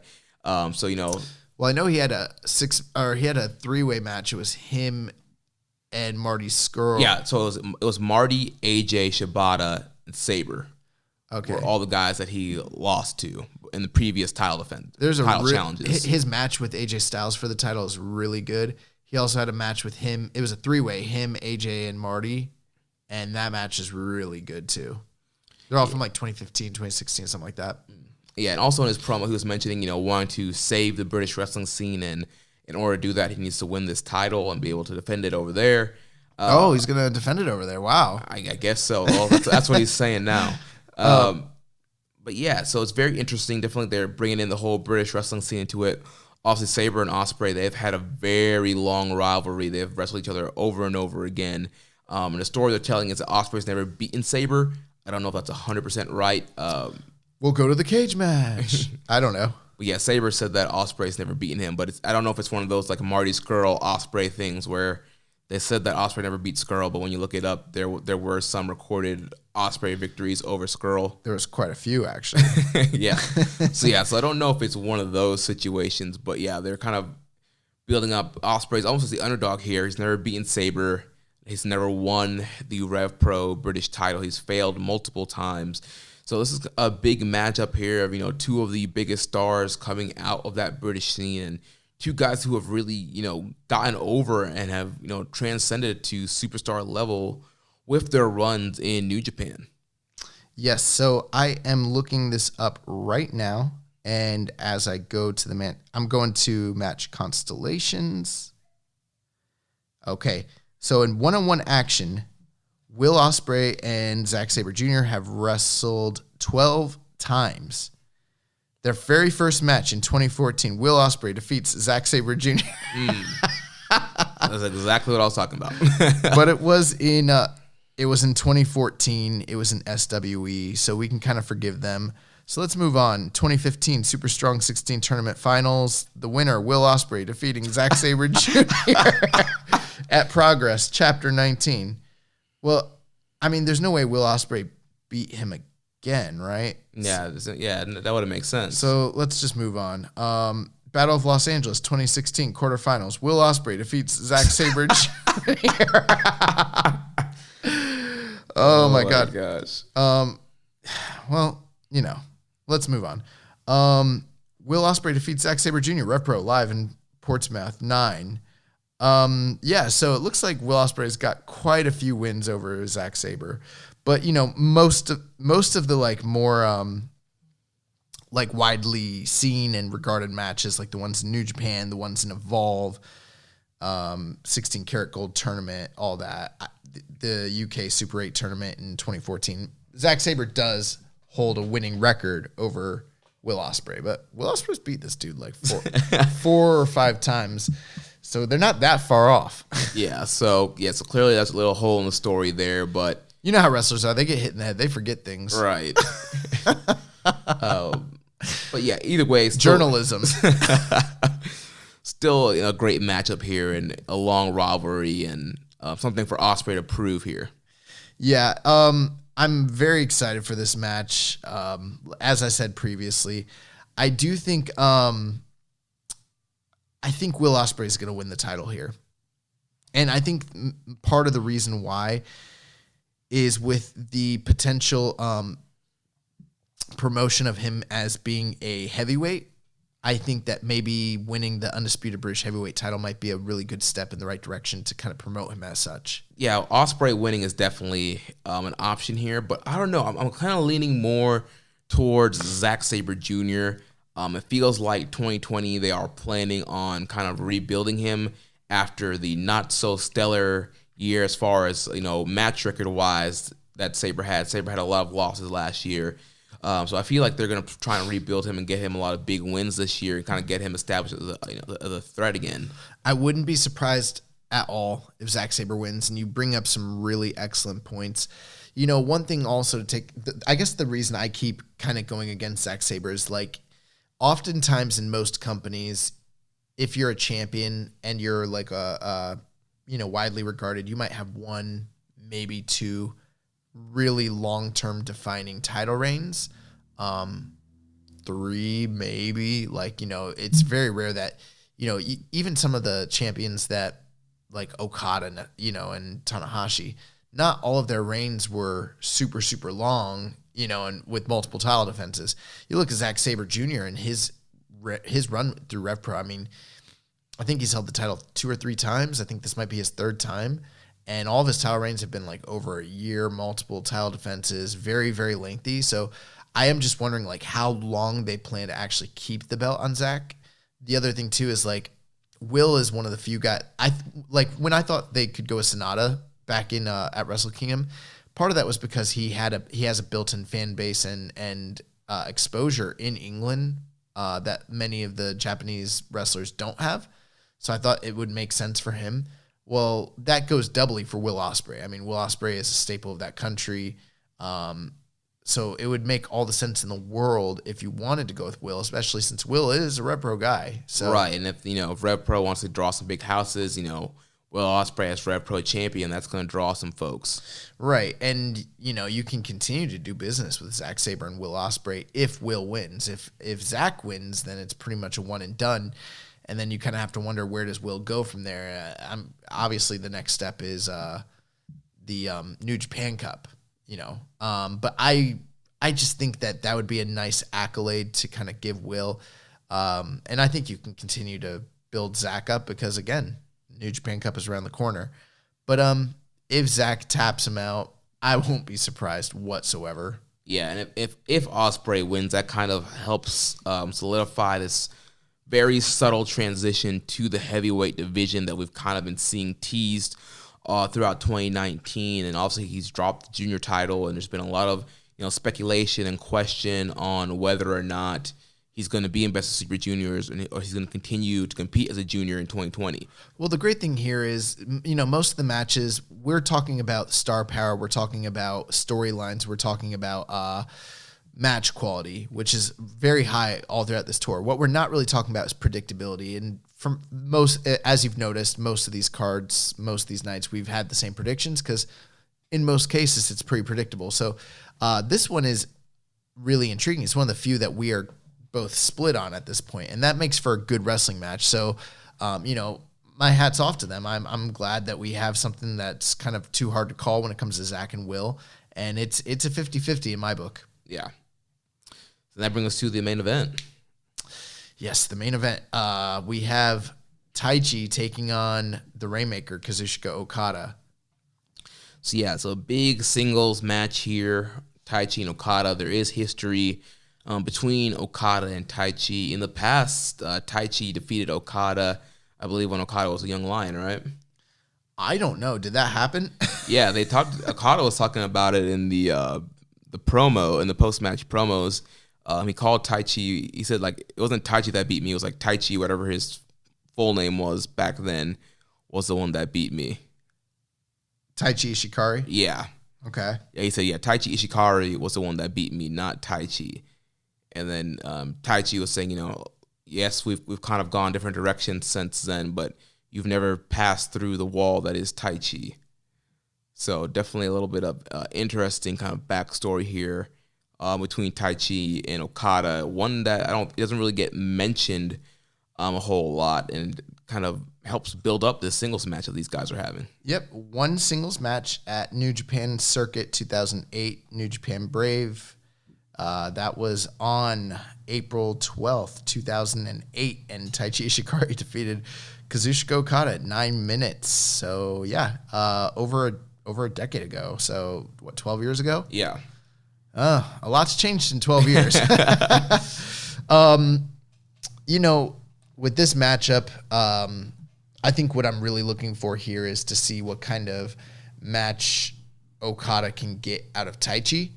We throw all these accolades on Okada. We talk about him being, one of the greatest of his generation, one of the best wrestlers of all time, best in the world current today, all that sort of thing. And he's such a versatile competitor. He's able to adapt to almost any type of match type and work with almost any style of wrestler, which is one of the things that makes him so great. But we haven't really seen him work with a guy like Taichi recently. We haven't really seen him had to work with guys that were lower on the totem pole. Taichi does kind of, for the past 2 years, he's kind of served as the de facto rebound match for a lot of guys that lost during Wrestle Kingdom. Naito especially comes to mind, and I know Tanahashi was 1 year as well. So with that in mind, I think Taichi's losing here. but it would shock the world if he beat Okada. Right, that would be, a pinfall heard around the world. That would be a huge kind of vote in confidence and a huge push for Taichi in 2020. But I think he's going to get his moment in the tag match on night 1 by pinning Okada, and then Okada will kind of get the revenge here and pin Taichi. Now think about this. What is it if Taichi loses in that tag match? What does that say about this match? Could that hypothetically be an indicator that maybe Taichi might pull the upset win? Or if he were to lose both matches, boom, boom, does that kind of solidify his slot in the company and kind of help re-elevate Okada? What do you think? Yeah, if he's losing both matches, it definitely kind of says, all right, Taichi, he's a guy that we will put against top guys, but we kind of see him ranked as that kind of never-level mid-card guy. He's not going to be really pushed to the moon this year. I hope he comes out with white gear. That would be dope. Have you ever seen his white gear? I don't think I have. He wore it at Taka Taichi Mania last year in Corkin. And I'm like, yeah, you're main eventing against Okada. He needs to wear the white Bust gear. out the white gear, yeah. Something else that came to mind. This is a match between two guys who both like to rip their pants off. Yeah, except Okada will rip his off at the beginning, and then Taichi at some point in the middle of the match. That's the true story here. That's what this is really about. It's gimmick infringement, basically. Who has the better legs? Yeah, well, Taichi's been doing it longer, and Okada kind of stole his idea. So, not really feeling that. But, Taichi is real. One of the things he's really good at is false finishes. I mean, he'll be wrestling matches that you don't think he's going to win, and then suddenly he'll make you think he's going to win. Right. His Gato clutch and, the last ride powerbomb and, hitting people with the iron claw and hitting people with the freaking mic stand and everything like that. He's great at creating moments where it looks like he should win. I don't think he'll beat Okada. I don't think he's going to win. And I don't think if he did win, he would beat Okada clean. But I think it is possible for him to pick up a tainted victory over Okada as a continuation of a storyline where Okada is on the downside coming off of that loss at Wrestle Kingdom. I'm not saying they should do that or they are doing it, but it's not impossible. Right. It's definitely a direction they can go into, but I know we saw something kind of similar when he lost to Kenny at Dominion and kind of like the breakdown, saw the balloon maker Okada.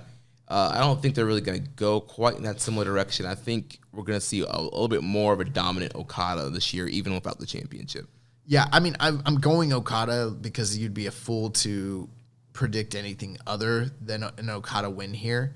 But I'm a little nervous when it comes to this one, especially since Taichi's lost both of these New Beginning matches back-to-back year after year. And now he's slotted in a main event against Okada. I don't know. Gato's tricky, man. And it's non-title. And it's non-title, and it's Gato. I don't know, man. But I'm going Okada. I think the match is going to be really good, believe it or not. Yeah, I'm going Okada also. I think it's going to be great. I think we're going to see kind of big match Taichi here.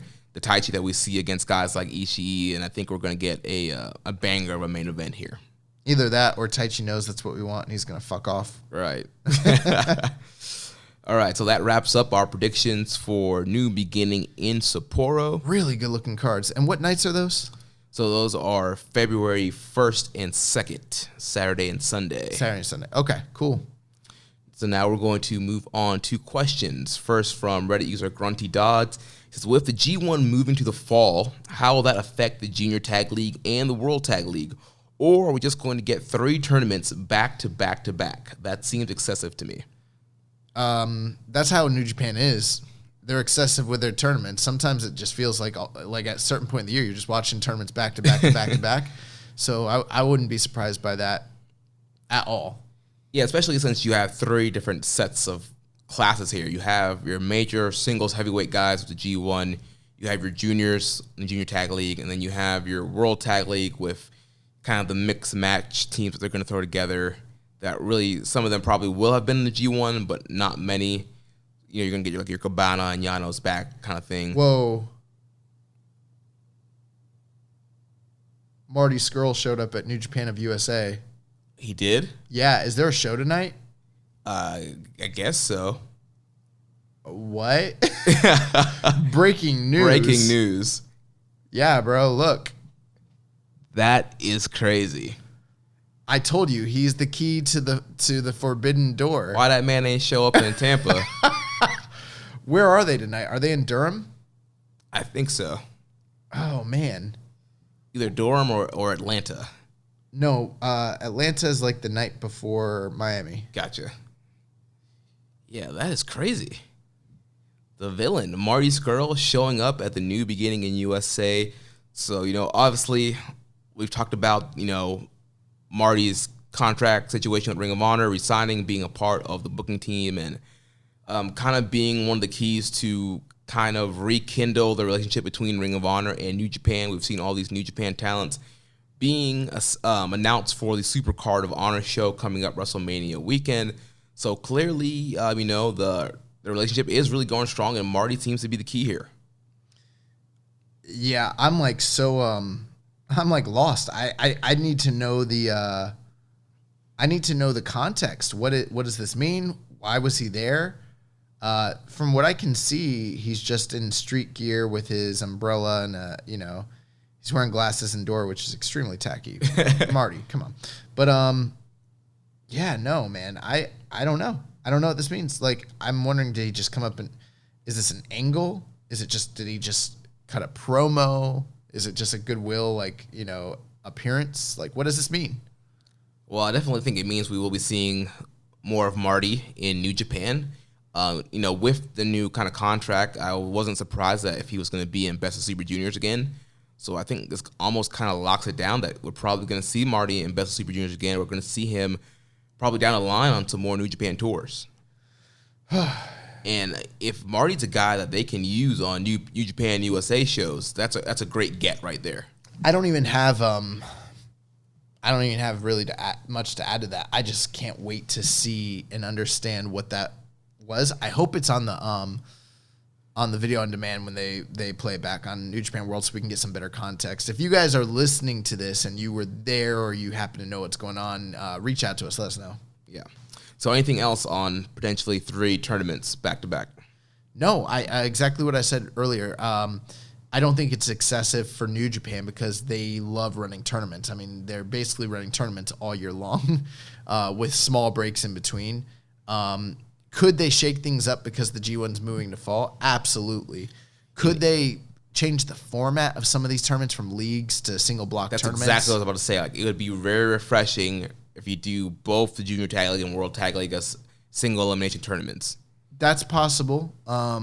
It might be more feasible from a booking perspective and, touring and dates and stuff to do something for 1 or 2 of those tournaments. But I don't think they necessarily have to just because the G1's moving. Yeah.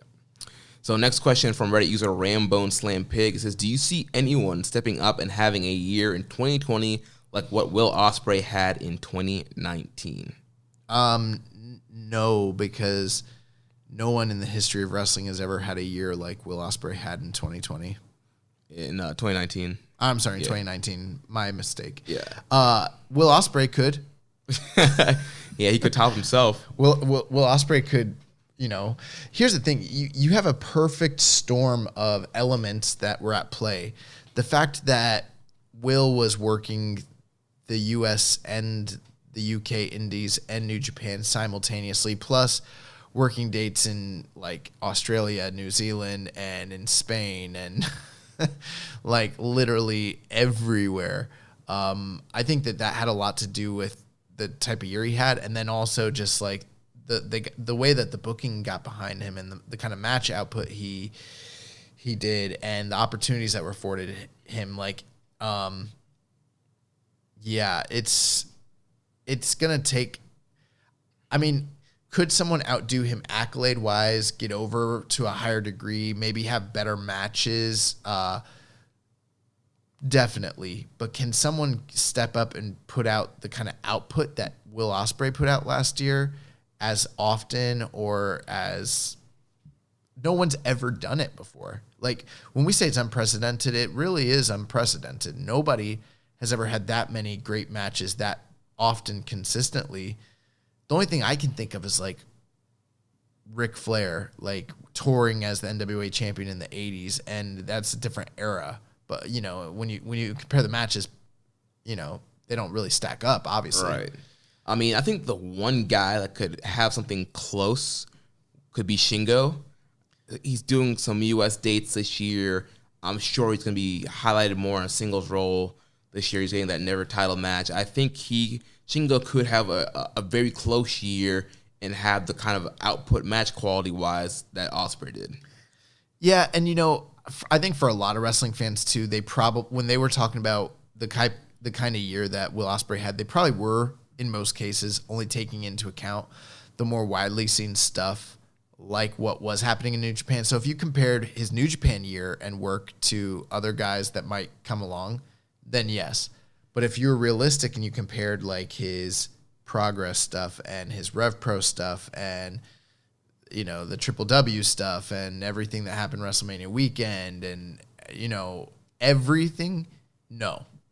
Like, because I don't know anyone else that is working that often in that many places, having that many great matches. But you're correct. Shingo is a guy that definitely, I mean, there's a lot of guys in New Japan who could have just as good, I mean, Ibushi, Shingo, Right. Ishii, Okada. I mean, I'm not sitting here telling you that Will Ospreay is the best wrestler in the world, but he has a style of match that he can consistently deliver and build upon that is so fantastic, dynamic, and he makes everybody look great. I mean, it'll be hard for anybody to do what Will Ospreay does, and to hope that their body also holds up, man. I don't know.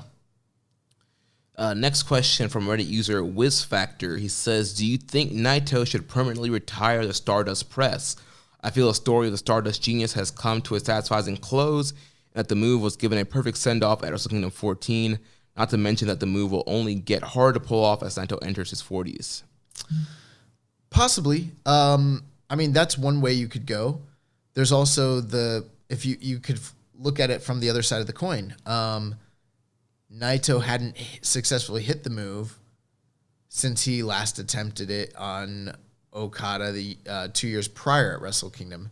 Maybe he has now gained a measure of closure for that character, and he can now he's able to wield the ability to do the Stardust Press as the full Ingobernable character without it being some sort of hearkening back to what he was or some reminiscent thing. Like maybe he has full ownership of it again and he can bust it out in big moments when necessary. Right. Yeah. Now that he has confidence and that he can pull it off, it's not one of these things where he's going to hesitate. It's going to be something that he can use as one of his signatures to pull off in really big matches. Like he can pull it off in the Kenta match. And that could be a cool near fall. Yeah. And I mean, here's the thing. The biggest difference between what happened when he failed to land it at Wrestle Kingdom versus when he landed it this most recent Wrestle Kingdom is that the first time when he went for it against Okada, that was Wrestle Kingdom 12? Yeah. He played to the crowd and paused and alluded to the Stardust Genius character. And that moment of hesitation and his own hubris is what cost him that title match. When he went for it this time, if you notice, he did not play to the crowd. He did not pose. He did not waste time. He got up there and he freaking nailed it. And that was the difference between those two moments. He learned from his mistake and he capitalized on the moment. Now, if he never busted out again, that's fine. I wouldn't be upset about it. But I like the idea of guys being able to go back to the well and pull things out that they haven't in a long time when necessary, especially against super opponents. So right, and especially in a match where there's super desperation. They've literally thrown everything else out. There's nothing else to do but to kind of go back to an old finisher, an old big move. And you know what, WizFactor, you might not be wrong. It might be a send-off of sorts, quote unquote, because now it might not be a regular part of his arsenal. But that doesn't mean he can't ever use it again. You know what I mean? Right. I think that's not something that has ever been stated or been part of the story. It's never mentioned on commentary or backstage or anything like that. Not saying that you claim that, but those are things that I like to look for when I see something might be leaving, like that missing element. They usually allude to it in some aspect, and there's been no allusions to it. So I wouldn't be surprised if Naito pulls it out at a G1 or at a Wrestle Kingdom every now and again. Yeah. Next question from Viking Pain has 2 questions, actually. First question, he says, what are your thoughts on Lance Archer possibly leaving New Japan for AEW? I'm not happy about it. Yeah, I mean, Archer, he had an awesome 2019. He's a very talented guy. He's a guy that I would like to see continue to, be elevated in New Japan and have a run, good lengthy run as a top singles guy in New Japan. Well, there's things to take into consideration. This podcast, we have been saying nothing else other than why hasn't New Japan signed this guy? For 6-7 months now, we've been saying that. Like, they need to get him under contract. They need to make him an offer. Now, that doesn't mean that they haven't done it. I don't know. They could have. I don't know anything about negotiation practices of New Japan, what talks they have or haven't had with Lance Archer. Who knows? Maybe they have tried to sign him. That's entirely possible. But I get the feeling that these reports, from what we understand about him going to AEW, they're completely real. And this is just another example of when New Japan fails to sign a guy and they go elsewhere, whether it be WWE or now AEW. And we've seen it over the years.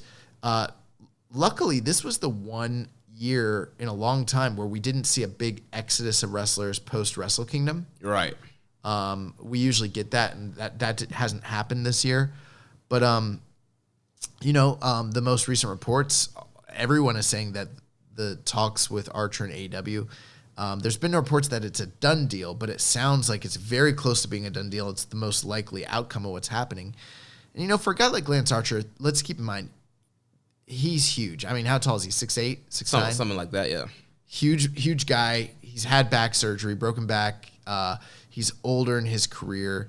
And, I mean, if he's able to work shows here local in the States for AEW once a week and take less bumps and make more money, and take outside bookings, that might, at this stage of his career, and be on national TV and get more exposure, that might make more sense than going to Japan and working for New Japan, regardless of how much he, is a company man. Right, yeah, he's still living in the U.S. right now, so... Yeah, travel will be a lot easy, the once a week Dynamite, and then if he wants, he can continue to take, the indie bookings in Texas and do some other stuff and, heal up during the week. And so, yeah, it'll probably be a lot easier on his body, more exposure, the potential of becoming an even bigger star. So there definitely are positives to signing AEW. Yeah, and I mean, I don't know, like, if I was New Japan, I would want to keep him. Like, as a fan, I don't want to see Lance Archer leave New Japan. There's nothing about that sounds enticing to me. I mean, it does feel like a big miss from this perspective. They didn't really push this guy in a singles role for all these years. They finally got around to giving him a big opportunity. He knocked it out of the park, got over, and it would seem like with the kind of push that they've been giving him and the kind of opportunities they've been giving him, that they would sign him to a deal. But for all these years, he's just been on a per date, per tour sort of deal with the company, which just seems crazy to me. I don't get that at all.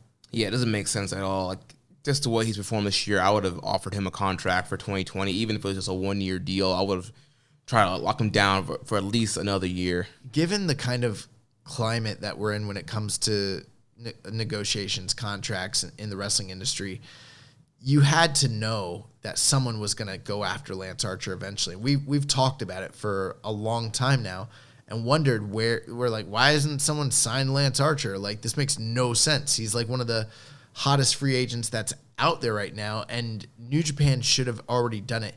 If I'm New Japan right now, I make a last-ditch effort to try to keep this guy. I try to drop as much May money as I can, and I just don't understand the investment. That's where it feels like a miss to me. They've invested so much into him since July, maybe even going further back for the past year. If you really think about it, why would you let him go somewhere else and make more money for your competition at that point? Right. You've built him. You've made him a star. You've given him the momentum, and now he's going to take that momentum and run it over to AEW. And I get it. There are probably people who are thinking like, well, the talent roster is so deep, they'll be fine if he leaves. They will be fine if he leaves, and they can move someone into his slot and all that. That's fine. But it makes no sense to me to have pushed him so hard to not have gotten the full reward out of it that you possibly could have gotten. You know what I mean? Mm-hmm. That's where it doesn't make sense to me. Because it felt like they could have gone a lot further with Lance Archer at this point in time.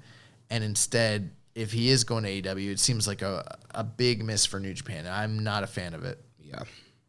So Viking Pain also asks, what are your thoughts on Luke Harper wanting to come to New Japan after leaving WWE?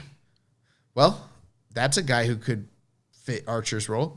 Right, yeah. He could step in. Yeah, so if Archer leaves, Harper could step into that, kind of big man monster role. Is it appropriate to start calling Brody Lee now? Because I want to start calling Brody Lee. Yeah. I've always wanted to call him Brody Lee. I hate the name Luke Harper. It doesn't roll off the tongue. I think he changed his Twitter name back to Brody Lee, I think. Okay. So Brody Lee wants to come to New Japan. Has he said that publicly? I think there have been reports of people close to him saying that he wants to do New Japan. Yeah, I'm all for it. I just wonder if he is, as rumored, possibly signing with AEW. Is he a big enough name or have enough cachet to get that dual contract situation going? Maybe, and maybe he can pull a Moxley. Maybe he can, sign with New Japan, do a tour with them first, and then impress there. And then AEW wants him, and then he gets that Moxley situation. Okay. Breaking news. So Marty challenged Jay White to a match at Supercard. Very interesting. Yeah. So it's going to be the Villain versus Switchblade. So kind of playing into some Bullet Club history there. Yeah. What do you think of that match? It's an interesting match. We've never seen him wrestle before. Yeah, I don't think they've wrestled before. I mean, are you ready to sell your NXT ticket? Nah, not yet. That's a good first bullet, but I'm not ready quite yet. But yeah, so we were talking about Brody Lee in New Japan. Yeah, so yeah, I would love for Brody Lee to come into New Japan Pro Wrestling. Yeah, I think he's a guy that fits the style. He brings a lot of physicality. He's got a great presence, great look. His name's Brody Lee. I mean, he definitely has allusions to Bruiser Brody and that sort of thing. Right, yeah, he's a big bruiser guy. He can also do the dives and flips as well. Yeah, very athletic, big man. He's awesome. I would love to see him mix it up in New Japan. Now, how far they go with him and push him, I don't know. But I would love to see him there. I always loved his work in WWE. I loved his work on the indies previously, especially his stuff in Chikara. He's got have you ever seen his cage match with him and Claudio? I have not. That's Cesaro, for those of you that are not familiar with his previous ring name, Claudio Castagnoli. But yeah, there's a really awesome, it's like one of the only Chikara cage matches. It's Brody Lee versus Claudio. It's freaking awesome. I'll have to go look that up. It's on YouTube, I'm pretty sure. But yeah, I mean, I think anyone with a brain would be excited for Brody Lee coming to New Japan. Definitely. I just don't know if he is I know what I was gonna say. I don't know if I'm Tony Khan that I continue to let guys just go work for New Japan while also working for me. Mm-hmm. And I don't know if I just don't know if I do that. You know what I mean? So I don't know if I allow guys to have the dual contract situation. Yeah. Although the industry's changing and people are able to kind of dictate their moves a bit more with the way that the climate is. So who knows? But I don't know. I think that we're going to see less of that going forward, to be honest. Unless you're like a really top guy, probably. Yeah. And then Viking Pain's last question, he says, lastly, with this year being the 30th G1, do you guys think there'll be any surprise entrants this year? I think there'll be one special entrant per block. And my guesses are Naomichi Marufuji and Kenny Omega. Those are not bad guesses at all. Two guys that have been in the G1 before. Obviously, Kenny Omega's won it in the past. Marufuji's been a block finalist. Still a big name in Japan. Both these guys. Yeah, I think that'd be really, really cool to see both of them in there, especially if you did bring Marufuji back with the Kenta connection. You could tell a really cool story there. And then obviously Kenny and Ibushi. But, I mean, it's a little bit fantasy booking at this point. I don't know. I mean, we don't know. I don't know that either of those things would happen. Right, but I do like the concept of bringing in two special people for the 30th G1. I mean, if you could see two people entering that were realistic, surprises, I mean, who would you... I mean, I think Marty is definitely a possibility. Yeah, that's the main guy. I was going to say Marty. Trying to think who else is there out there. I think Kenny is another potential choice, depending on the relationship between Ring of Honor or AW New Japan by that point in time, and also the Elite, and also just Kenny and them in general. Right. And I know. Marty's been trying to work this whole thing out between like Ring of Honor, NWA, New Japan. Could we get a Nick Aldis? Probably not. Only for this reason. I don't think they'll let their NWA champion eat a bunch of pins. Right. That's if he's the NWA champion come G1 time. I think he will be. And even if he's not, he's like their ace. He's like their one commodity. I really don't think that it's similar to like when Ring of Honor didn't want Cody to be in it. Because they didn't want Cody to get pinned a bunch of times. Even if it was 2 or 3, that's a lot. You know what I mean? Mm-hmm. I don't think that they'll let Nick Aldis get pinned that many times. I don't even know if Nick Aldis wants to do a G1. Right, yeah. But if, I would love it. I think that would be so cool. I don't know how... Especially, the NWA does have some history with New Japan. A ton of history. Yeah. I mean, a crap ton. Yeah. But yeah, I don't know. But you bring up a good point. I can't think of anyone else. I mean, you start talking about Puroresu. I mean, Marufuji is one guy, but I mean, that he's with Noah. It depends on what the Noah relationship is like at that point. I don't know. Right. Yeah. I don't know. I know. Okada's mentioned wanting to have that big super show. I don't know if you bring in a guy from Noah, a guy from Dragon Gate. DDT or something like that. I don't know. Well, Dragon Gate generally, they're like isolationists. They don't really work with other companies too much. Yeah. So most likely not. If they were going to work with anybody, I would think it would probably end up being like Noah and All Japan, most likely. Especially since those are the ones that Okada mentioned. Yeah, I got to tell you, there's so much talent in New Japan at this point. There's so much. Every year, who gets to be in the G1 is so like crazy that I don't think they have surprise entrances. And if they do, I don't know if it'll be someone who's not signed to the company like the way it was with Kenta or Mox. Right, like if Harper signs, obviously you could see like a Harper. Right, exactly. I could see something like that, but I don't know. I don't know if they bring in someone from the outside like they've done in the past. There's a reason they haven't done it in so many years. Yeah, I'm not opposed to it, but I don't know that they do it. And last question here from Reddit user Hawaiian Punch BV says, "Do you think Naito's days as a wrestler are numbered after his eye surgery, especially when Milano Collection AT had to retire due to a similar injury?" Did you read his interview on the NJPW website? I did, yeah, talking about sneaking off to have the surgery like right before Wrestle Kingdom. That's crazy. Yeah.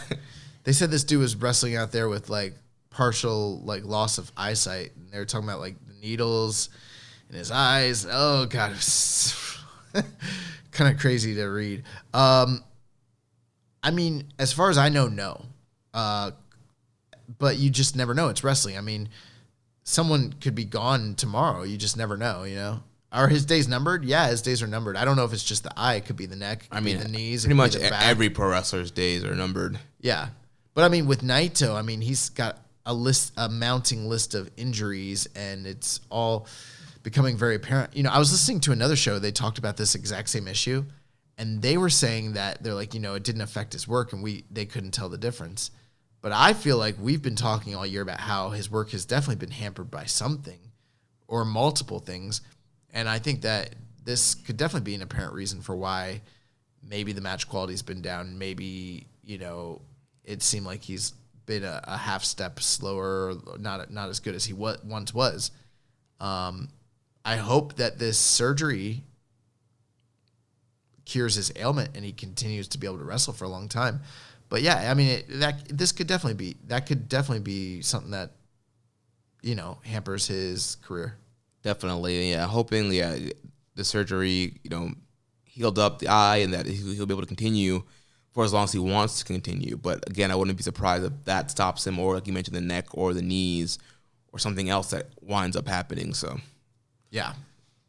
So moving into the news, just have some quick few news items here. So mentioned it earlier, but Carl Fredericks suffered an injury after the Nashville show. He's being pulled from the remainder of the New Beginning in USA tour. And then we have an update on Kota Ibushi, who we mentioned was pulled from the tour due to having a flu. There was more specifics on what exactly Ibushi's suffering with. So he's dealing with Mallory-Weiss syndrome and is expected to be out of the rest of the New Beginning tour. Kota Ibushi's illness seems to be far more worse than initially thought. According to a report by Hochi News, the Golden Star, who missed the NJPW US tour due to influenza, informed on Twitter that he's suffering from Mallory-Weiss syndrome, a condition in which the boundary between the esophagus and the stomach is damaged and the mucous membrane is vertically torn and bleeding.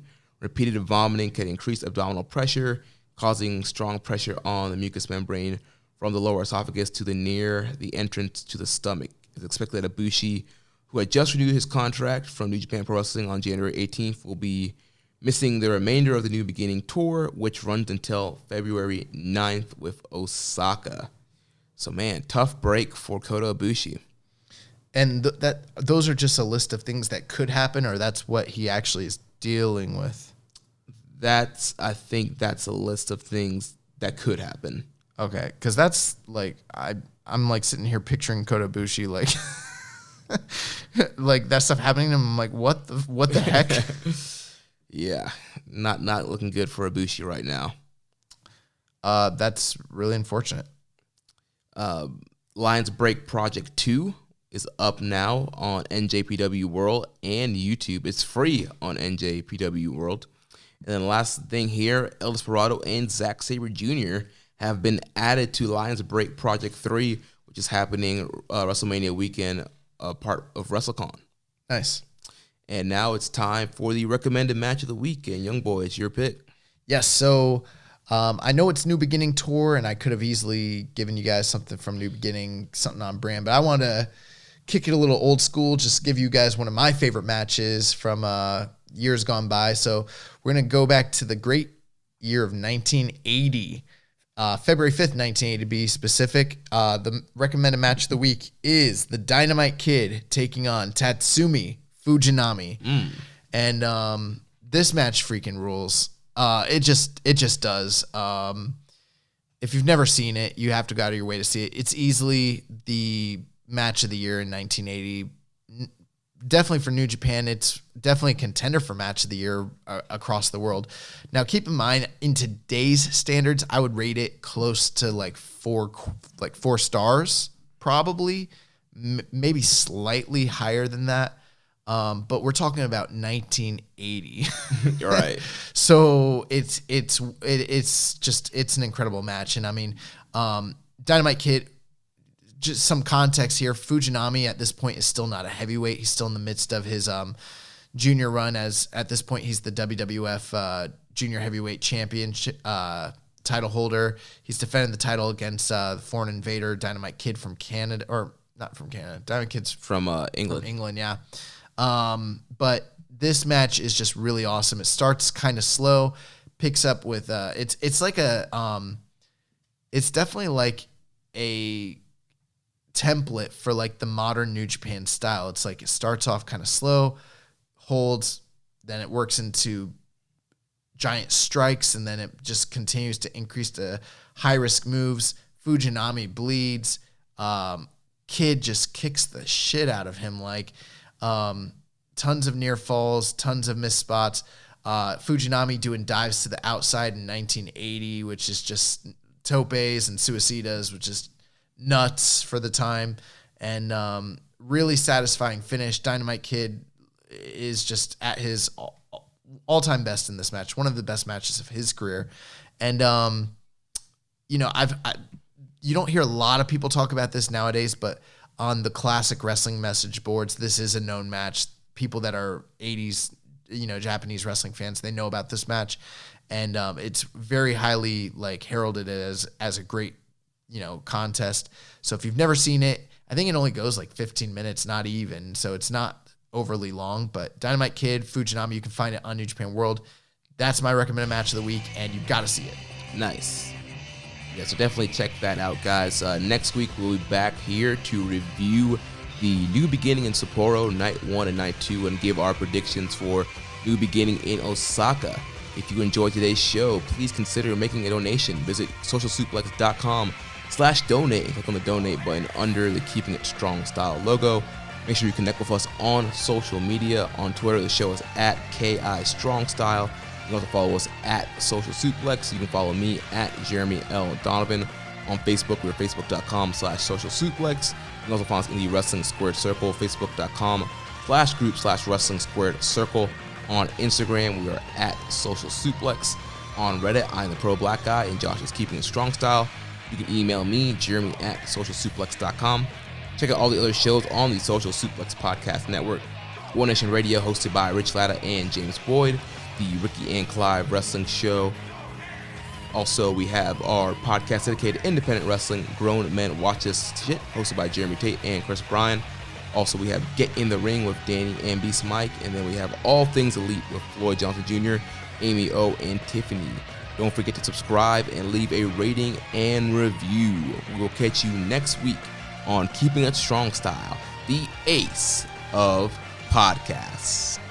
Thank you for listening to Keepin' It Strong Style. We'll see you next time.